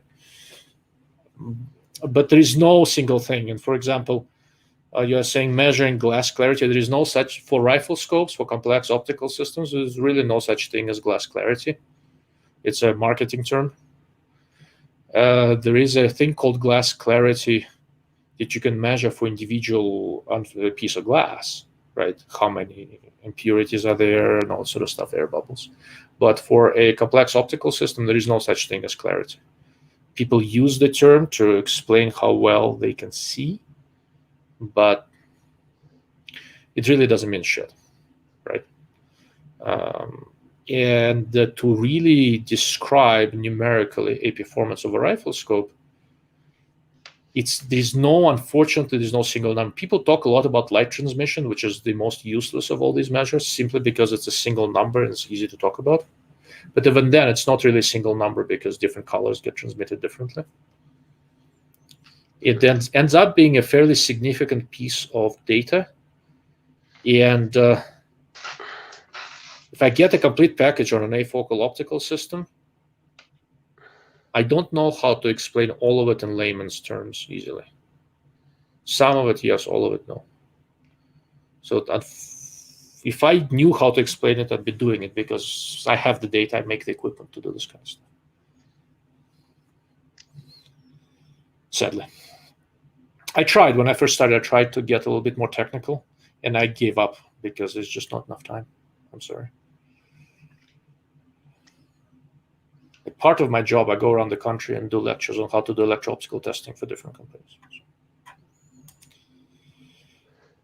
I live in Colorado. I shoot long range at steel. Sun flare is a very real problem. It is very noticeable. Correct. If you have open spaces and mountains, and the sun is low, sunrise or sunset, and it's shining at you, it gets significant. It can even be a problem if it's behind you, because it can be reflecting from the eyepiece and screwing things up. Like in my shooting bag, I have a special small tarp, and if I have these kind of low sun conditions, when I line up behind the rifle, I cover myself with that thing. So my head and the back of the scope and all that are covered to cut down on how much light comes in, because it can be so strong that will really screw up the image. When you get into a country with more sun and less polar night, you'll understand. Interesting. I mean, it gets bright here, but it gets nothing like what you guys get over there. It gets bright, but because if you are in a wooded area and all that, when the sun gets low, it's not looking straight at you. Like the trees, the hills, the vegetation, whatever, block most of it. If you get out into the open field where you can really see the sunset and set up with an optic looking in that general direction, try to see something fairly dark when you're looking into the sunset, and it's just impossible. Unless you have really nice glass. And even then, it's not so easy. Okay. Yeah, also, Stephanie, a difference between low-end glass and better glass for sun flare issues. It's not so much the quality of the glass, although that can matter also. It's basically the quality of the coatings, quality of the whole system design, meaning how all this stray light, how well was it baffled, how does the optical system keep it out of the image. That's basically the part that really matters. Okay. All right. Fu is lamenting that there was no sunshade for a 4-16 P4XI. I had one. I don't know what I did with it. I need to look. I tried a million different sunshades, and I had one that fit the P4XI. I no longer have the P4XI, but I may still have the sunshade. I don't know. All right, moving on. Let's see. All right, just an average man, Citizen 0 Foxtrot. I've deployed so many times and beat the shit out of things. Most of the drop testers who do things to scopes are totally unrealistic. That was the discussion of the Sage tactic or whatever there. Yeah, you're right. I mean, it is absolutely unrealistic, but also it is just a sample of one. Realistic or not, you can't get much out of a sample of one.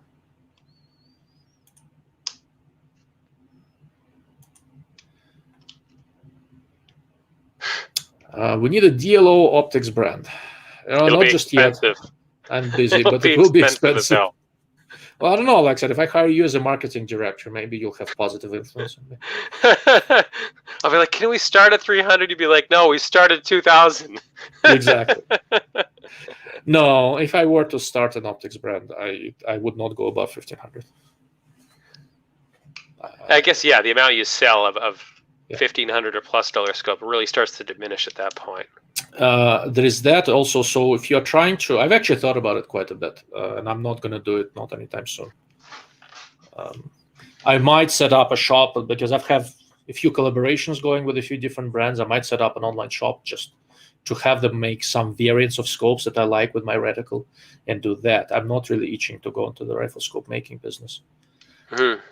For a boutique brand, if you look at guys like Tract and Maven and all these guys, it's really interesting. You can't really do very well on very cheap scopes. At least you can, but it's hard because you need to ship a huge number of them to make money. And then if you ship a huge number of scopes, you have to deal with customer support. And the customer support is not proportional to how much money you charge. Customer support is proportional to how many scopes you shipped. So you end up with a good size of organization right off the bat. It's very hard to do this with a small group, right? So, but if you start with something moderately expensive, where you have reasonable amount of money from moderate volumes, that's actually sustainable. Oh yeah, that does make sense. I didn't think about it that way. Yeah. Like I said, I run for my day job. I run a small company, and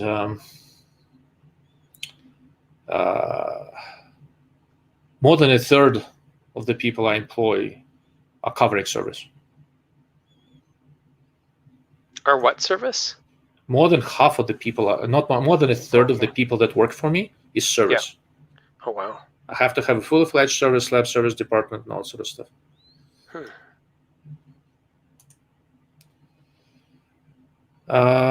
Hey, DLO, I have a Delta Striker 126x24. Do you know any lens caps that would fit it? I can't find any, and mine didn't come with the bikini from the factory. So there are the front is just a 30mm tube, and there are plenty. I don't know the numbers offhand. For inexpensive, comparatively speaking, scope caps, I like the Vortex Defenders, and they have this slightly stretchy kind of a rubber body. So just take calipers, measure the scope, and the Vortex. You can get 2 Vortex Defenders that will fit the Striker. Okay. Bill Myers, what is Alex's YouTube channel? Alex, what's your YouTube channel? If you look up affordable optics and rifle reviews, it'll come right up. Perfect. And I'll put it after this. I'll put it in the video description. Thanks. All right, just an average man. Has anyone made a second focal plane center dot with first focal aiming ring that zooms out of the picture?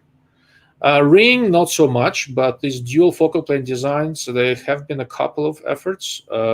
Schmidt and Bender 128x24 dual CC is a design like that, where the front focal plane reticle is pretty thin. When you go on 1 power, you basically don't see it. There is very bright a second focal plane dot. It's one of those bucket list scopes at like $4,300. I tested one a while back. I've got a couple of videos on it. It is very, very good. Let's see. March 1 to 10 dual focal plane. Also combines second and first focal plane reticle. This one is basically like a number 4 reticle with a bright fiber dot in the second focal plane, and then some ranging hash marks in the front focal plane. Same basic idea. When you go on 1 power, what you see is a second focal plane reticle, so it's very fast and prominent. Burris used to make a 1.5 to 8x28 dual focal plane scope that was made in the Philippines, actually. It was a little bit beefy, but it was a decent scope.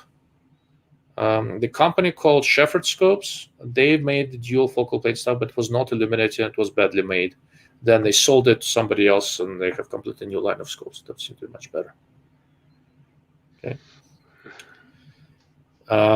Otherwise, not so much. It is a good idea, but it's hard to do on a lower end because of the assembly issues. The alignment of the front to second focal plane in the erector system has to be incredibly good. If you think about it, let's say if you take a fairly sophisticated rifle scope, the sight focus or parallax adjustment is basically lining up the objective lens system to the first focal plane, whether there is a reticle in it or not. That's basically what it's doing. The eyepiece adjustment is aligning the eyepiece optical system to the second focal plane of the scope, whether there is a reticle there or not. There's still a focal plane. Between the first and second focal plane is the erector system, and that is aligned at the factory. And you have no means to affect that adjustment in any way, shape, or form. So if you have a dual reticle scope with both front and second focal plane reticles, the erector system has to be aligned absolutely perfectly. Otherwise, you're going to have issues. So it's harder to do on the lower end, but March can do it, Schmidt can do it, other people can do it if they want to, but it's going to cost money. Does Hey, that make sense? I'm gonna have to let you go. All right. Well, thank you for coming on. I really appreciate it, Alex. Oh, thanks for having me on. Okay.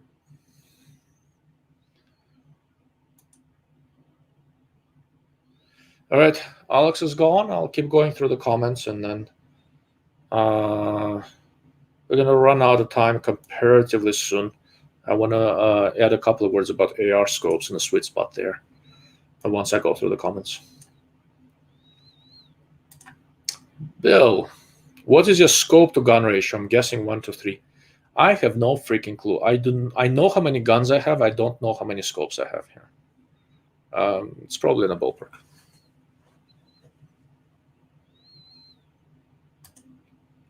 Lee, good to have you here, sir. Opinion on the SIG Tango 6. Oh no, I mean 3G 328 by 44 FFP MRAD. That's the 3G 10 mile. Reticle and value for the money. I saw it on sale for $1,200 recently, but it was sold out by the time I got home. So I have not tested the 3G conversion. I've looked at it briefly. To me, it looks like first generation Tango 6, as you correctly pointed out. I like that scope quite a lot. I think it's a good design. I think 1,200 is a good deal.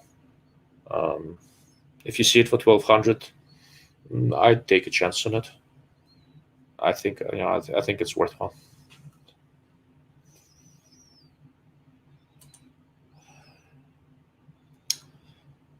Can you recommend a couple of books or websites to better optical quality engineering theory behind design? Whoosh. I honestly don't know. There are a lot of good books on optics. You need to have general understanding of classical optics. I'm sure there are good web references available, but I just haven't looked for them. SPIE has a couple of short books on basic afocal optics and stuff like that. They're more for engineers who already understand this, but they're still useful. Let me see. I may have one here. Let me look. Hold on.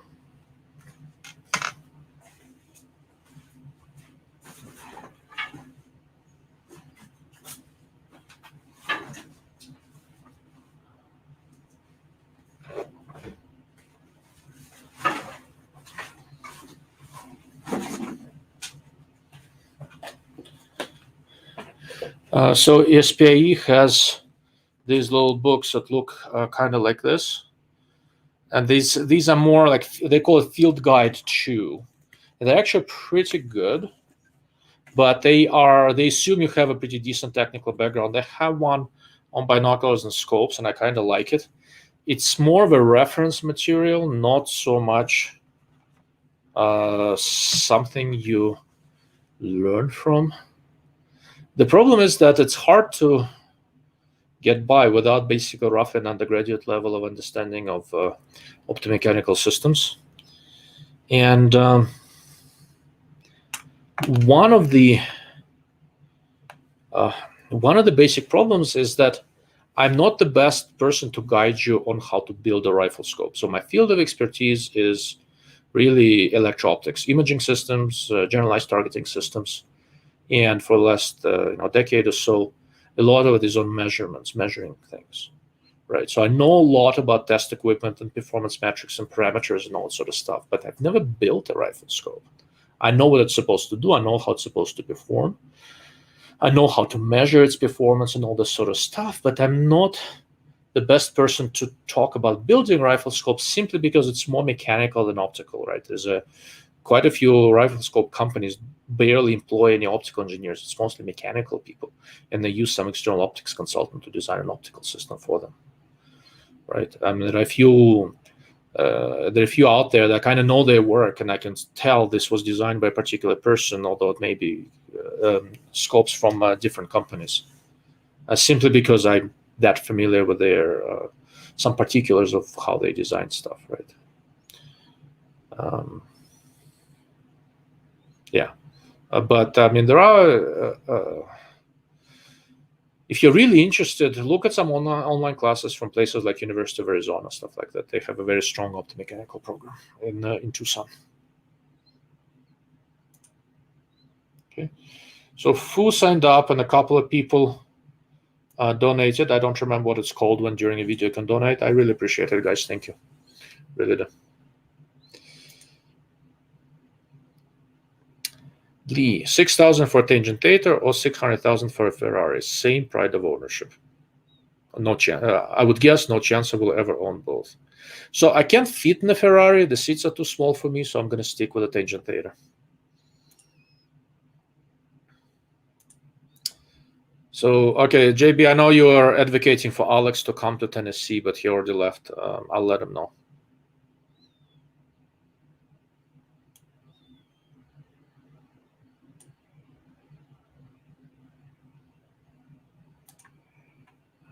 Drew, my next scope I want to get is one of the element optics. Not sure yet which one, the Helix or the Titan. It'll be a year or two before I do. Price is fair for their claims of quality, more for less dollars. Yeah, so I'm friendly with the guys at Element Optics. I talk to them occasionally. I've seen the Titan. I haven't tested it. I have a Helix FFP here somewhere, and I like that scope quite a lot. I plan to compare it to this Vortex Venom that I have, and I think it's going to be a nice head-to-head comparison among other things. But Element's a good company, and I mean they're pretty new, so I don't really have a long-term record.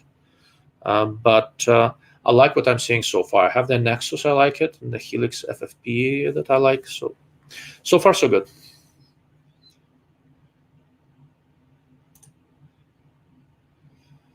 Have you had a chance to preview the new front focal plane Swamp Fox LPVO? If so, what are your thoughts? So I have an early prototype here, but I know they're changing things, so I don't think it would be appropriate for me to go into it. I think it looks promising. I think it will be a good scope when it comes. But I don't think it's appropriate for me to go into details until I see something closer to a production unit.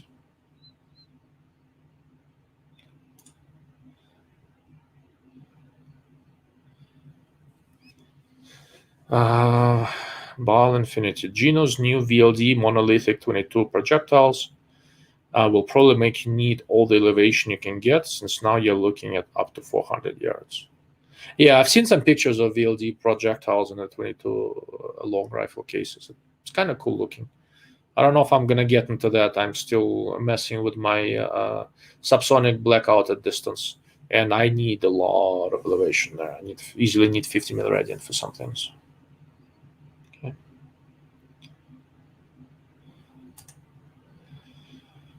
Phew, 6.5 Creedmoor in an LMT. MWS is a thing of beauty. Yeah, LMT did a very good job with that gun. A friend of mine has one that's quite good. Let's see. I shot Tecom HQ's 300 Norma with the structured barrel. It's awesome. Yeah, the structured barrel is very interesting.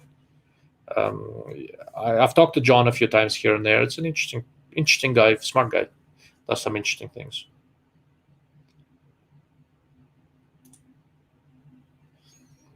Dan, Ilya, finally broke down and upgraded my 7 to 35 attacker to a tangent theta.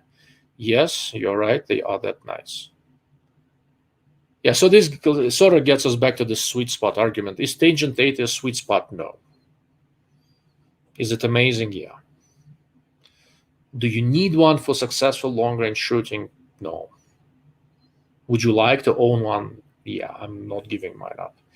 But it's not the best bang for your buck, right? And I don't need one. I'm very fortunate that I can have one, and I'm enjoying it.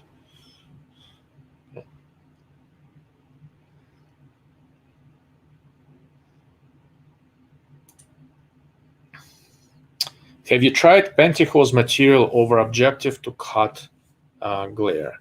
So I have not, but I've experimented for other reasons with a variety of different honeycomb structures on objective, basically, what's called a flare kill, whatever. And they actually work fairly well, and they don't need to be super small cell, interestingly enough. So the one I like the most is the large cell one from Oddmount. They do this additive manufacturing one with very large cells, very little light loss, and it works really well. I have tried some. Okay, I need to be careful here. So there are some synthetic cloth type materials that do an adequate job with this, but the cells are a little bit too small. It's better to have a honeycomb structure, and you can have these integrated into your landscape essentially. I mean, I have one on my 3 to 15 tangent theta that just stays on. I never take it off. It doesn't degrade it in low light all that much, so it stays on permanently.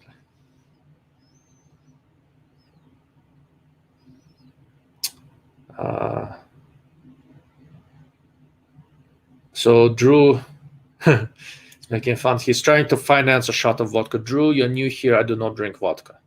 I don't drink vodka and anything but licorice. Anything else is fair game. Or one 9mm round. You don't say. I'm about in over 4th of July. I'm gonna go take a night shooting class with a handgun, and my wife and I are both taking it. So it's gonna be, I don't know, about 1,000 or so 9mm rounds in these days in this market. That's an investment into training, right? All right, let's see.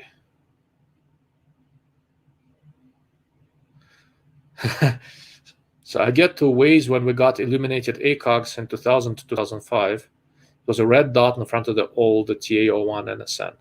That actually works quite well. So I did a bunch of articles for Red Dot magazine for Guns and Ammo, and for one of them I snuck in a picture of a March 1 to 8 variable.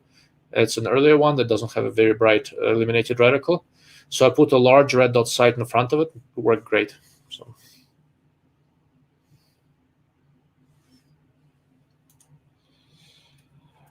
Flexible plastic rubber scope caps or aluminum. Flexible units of heat flex, but aluminum is so pretty. So aluminum is not a good material for this because if you heat it, you get dings and all sort of stuff. If you want rigid scope caps, once again, Odd Mount, AADMOUNT. Let me put the name on the screen. They do them in their plastic. It's a composite of some sort. So here's the website. It's a composite of some sort. These things are stupid tough. I can basically pick up the whole scope with the rifle attached to it by scope cap and move it like this, and nothing breaks. I think they're the best for the moment. Okay, but they're expensive and they need to be really precisely made for your scope. If he has one for your scope, you're good. You know, it's $50 each, so it's $100 front and rear, and that's the best. If you just need something inexpensive, then Vortex Defender will work fine. Okay. And they're a lot cheaper, and those are basically rubbers, so you can stretch it a little bit to fit different scopes.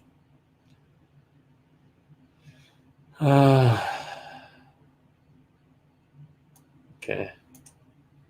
Since you're about to go into AR scopes, if you could have only one optic on the AR-15 and that sweet spot, the best bang for the buck, what would it be? Your do everything rifle.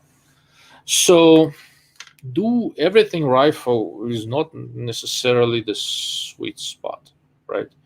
I have a do everything AR-15, and it has a Vortex Razor Gen 3 110x24 on it, and it's a $2,000 scope, and it's very hard for me to claim that it is a sweet spot, but it kind of is in many ways, simply because once you go to lower price ranges, you'll... Okay, pardon me, my wife, I think, forgot her door key. Coming.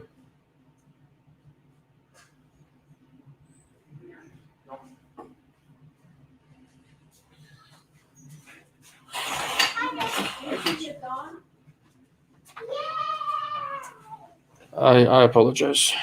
My wife and kids are home. So where was I? Yeah. The problem is that once you start going to lower price ranges, you are beginning to compromise on features. If you want a front focal plane, low power variable with a day bright dot, there's really The only one that's less expensive is Nightforce NX8, which is a nice little scope in many ways, but it's not that much more expensive. And other than the weight and length, Razor is a better scope in every way possible. So for AR-15s, you're basically ending up with 3 different sweet spots depending on what feature set you're looking for. If you want a true everything from close range to SPR type stuff, I think Razor Gen 3 1-10 by 24 is it. If you are looking to kind of close to medium range engagement, so you don't need front focal plane, the sweet spot is about $800 to $1,000, and the best bang for the buck right now is unquestionably Delta Striker, 1-6 by 24, bright dot and everything. And there are a few scopes kind of coming up in that general price range that seem to be quite good. The other alternative, if you're not looking for a variable scope, is with prismatics, and it used to be ACOGs and Alcans at $1,000, $1,200. Guys, could you give me 1 sec? I don't know if you can hear my kids yelling.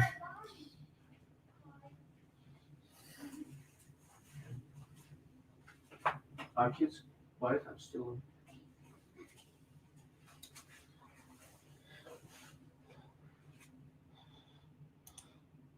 Mr. Slavgans is here. Wasn't this supposed to be over an hour ago? Well, it's supposed to be over right around now, but now that you're here, I'll extend it by a few minutes, just for you.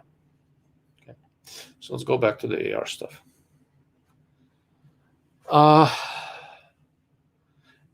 And the prismatics is where there's been a big change, right? So there is all these Chinese-made prismatics in the $300 to $400 range that are absolutely your best bang for the buck. If you want a fixed power scope. They're not better scopes than the Elcans and ACOGs, but they are better scopes for the money. And I've been looking at them here quite carefully. And I'm really impressed, and I have seen very few problems so far there from Swamp Fox, Primary Arms, Vortex Burris. They're compact, they have decent optics. It is a low power variable is a better general purpose optic, but there's a lot to be said about a $350 prismatic with a $200 offset small red dot sight, where it's less fancy, but you have magnification when you need it, you have speed when you need it. For example, here is a Vortex new prismatic. This is a 5-power model, red dot piggybacked on it. It's this is a Hawk, I think, red dot, so it's about $550 for this. And one of the interesting things about this setup is that in addition to having 2 magnifications, I also get some redundancy. If for whatever reason the red dot fails, I still have a prismatic. If prismatic fails, I still have the red dot, right?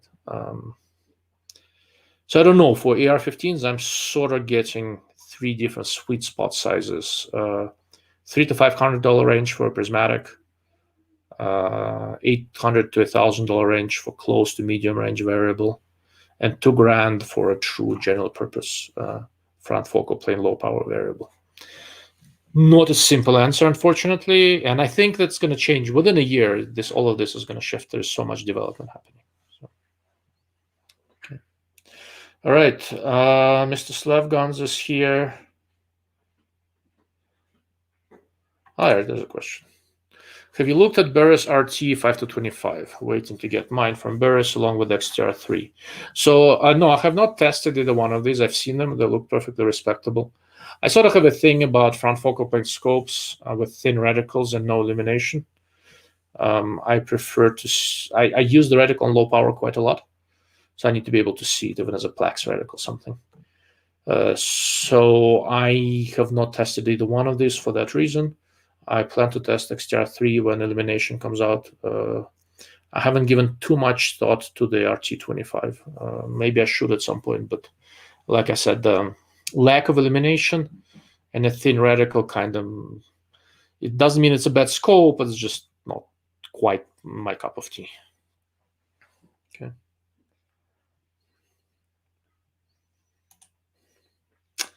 Thank you, JB. Really appreciate it. And you have a good evening. I'll be wrapping up in a few minutes. We'll just go through a few remaining questions and close up. Matthew. Want to purchase a Meopta R2 2.5 to 15 by 56 for Western Washington forest, torn between the R2 and the R1 3 to 12 by 56. Is the R2 worth the extra money over the R1? So this is kind of a perfect type of question that has really, as I mentioned earlier in the livecast, really made me talk about the sweet spot. So there are a couple of things. There are two versions of the R2, one with side focus and one without the side focus. So I don't know which one you're referring to. The R2 is measurably better than the R1. But if you are not looking to extend the range, to me, I'm not convinced R2 is worth the money. I would probably save some money and go with the R1, 3 to 12 by 56. However, if you want to use this rifle for something a little bit longer, R2 has better turrets. And the R2 version of a 2.5 to 15 by 56 that has side focus does give you a measurable improvement if you want to also, shoot a little bit further out, right? So if you're not shooting further out, I'd probably stick with the R1 3 to 12 by 56 and be done with it. It's a really excellent scope.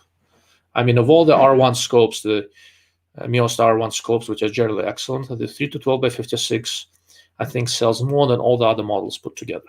It should tell you something. Okay.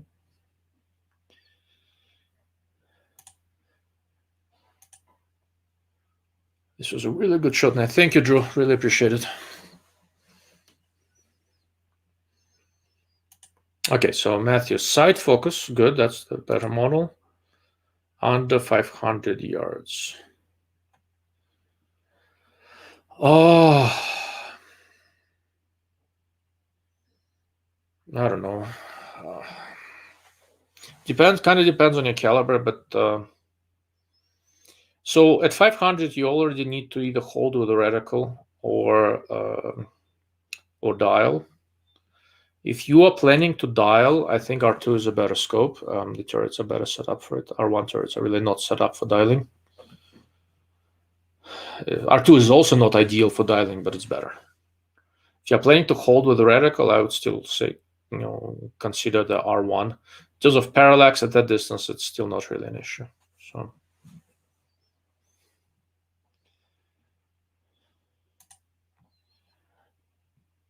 Slav Guns, and yes, we'll surely rewatch this from the start a bit later. You should rewatch all of my live casts, all 8,000 hours of them. But I do appreciate it. Thank you. All right, I think I got through all of the questions.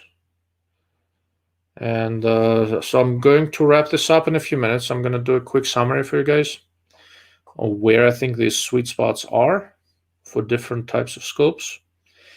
And if there are any other questions come in, I'll address that, and then I'll bow out for the night.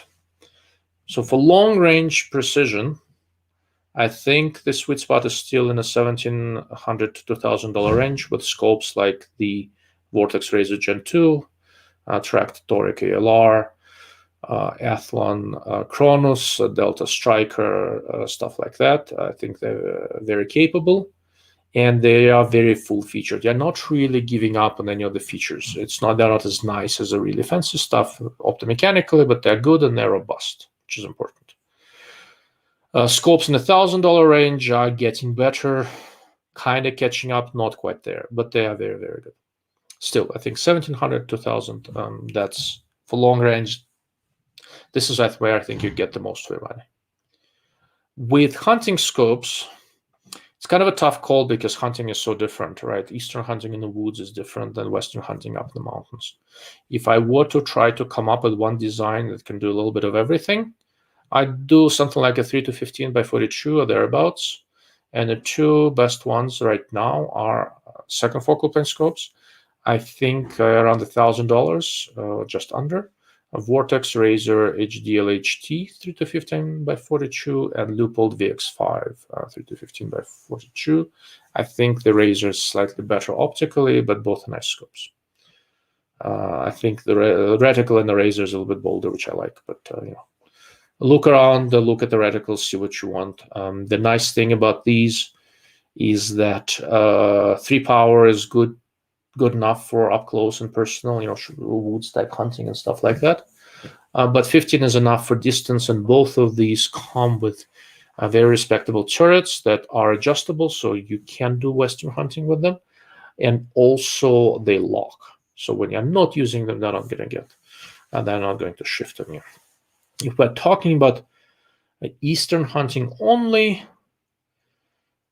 there is, at closer distances, you can make a very good case that you don't need anything much beyond something like the Crimson Trace, Brush Line, Burris, Fulfill 2, Vortex Diamondback 3-9 by 40 or similar. Me personally, for that kind of stuff, I like tweener scopes, and there aren't too many good ones. They keep on getting discontinued.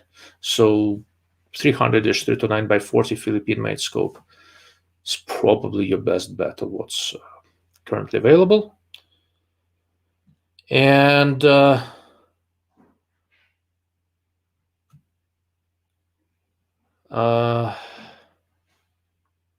finally, for the AR-15s, you kind of need to define your mission. True general purpose stuff, True Grand, Vortex Razor HD 1-10 by 24 is your Huckleberry.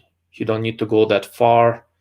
$800 to $1,000. Delta Striker 1-6 by 24 is your best bet for a variable. And if you are on a budget, go down into $300 to $500 range and look at modern prismatics. They're all in China, but they are getting quite good. Okay. Right. Let's see if there are any more questions, and then I'll wrap this up.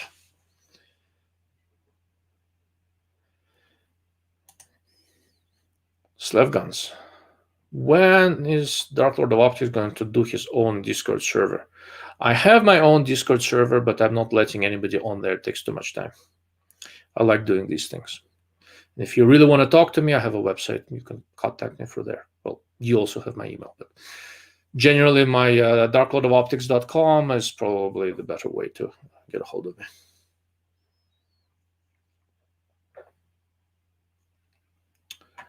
Okay. All right, guys. I think I'll give it another moment, and I will wrap this up and bid you good night. Still have a bunch of work to do, and there's some other stuff I need to finish before I get in the plane and go to Alaska.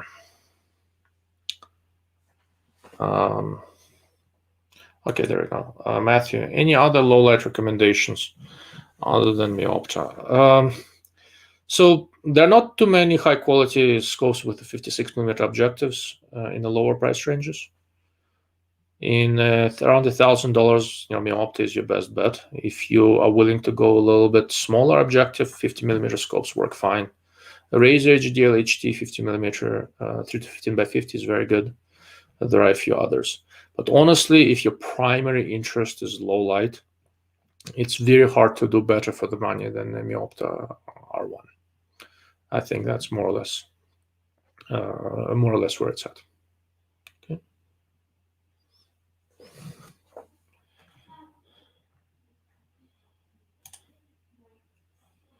Mark 5 HD. Mark 5 HD is very good. That's a little bit more money. The problem with Mark 5 HD from a standpoint of precision stuff, it's an excellent scope. I really like it. But we come again into this issue of reticle illumination. I just like front focal plane scopes to have reticle illumination to help on low power. And Mark 5, the way Leupold does reticle illumination, they charge a lot of money for it. And illuminated Mark 5 is significantly more expensive than the scopes that I consider to be in a sweet spot. It's still a good choice. It's a very nice scope. But in terms of bang for the buck, I think you do better in the $1,700 to $2,000 range.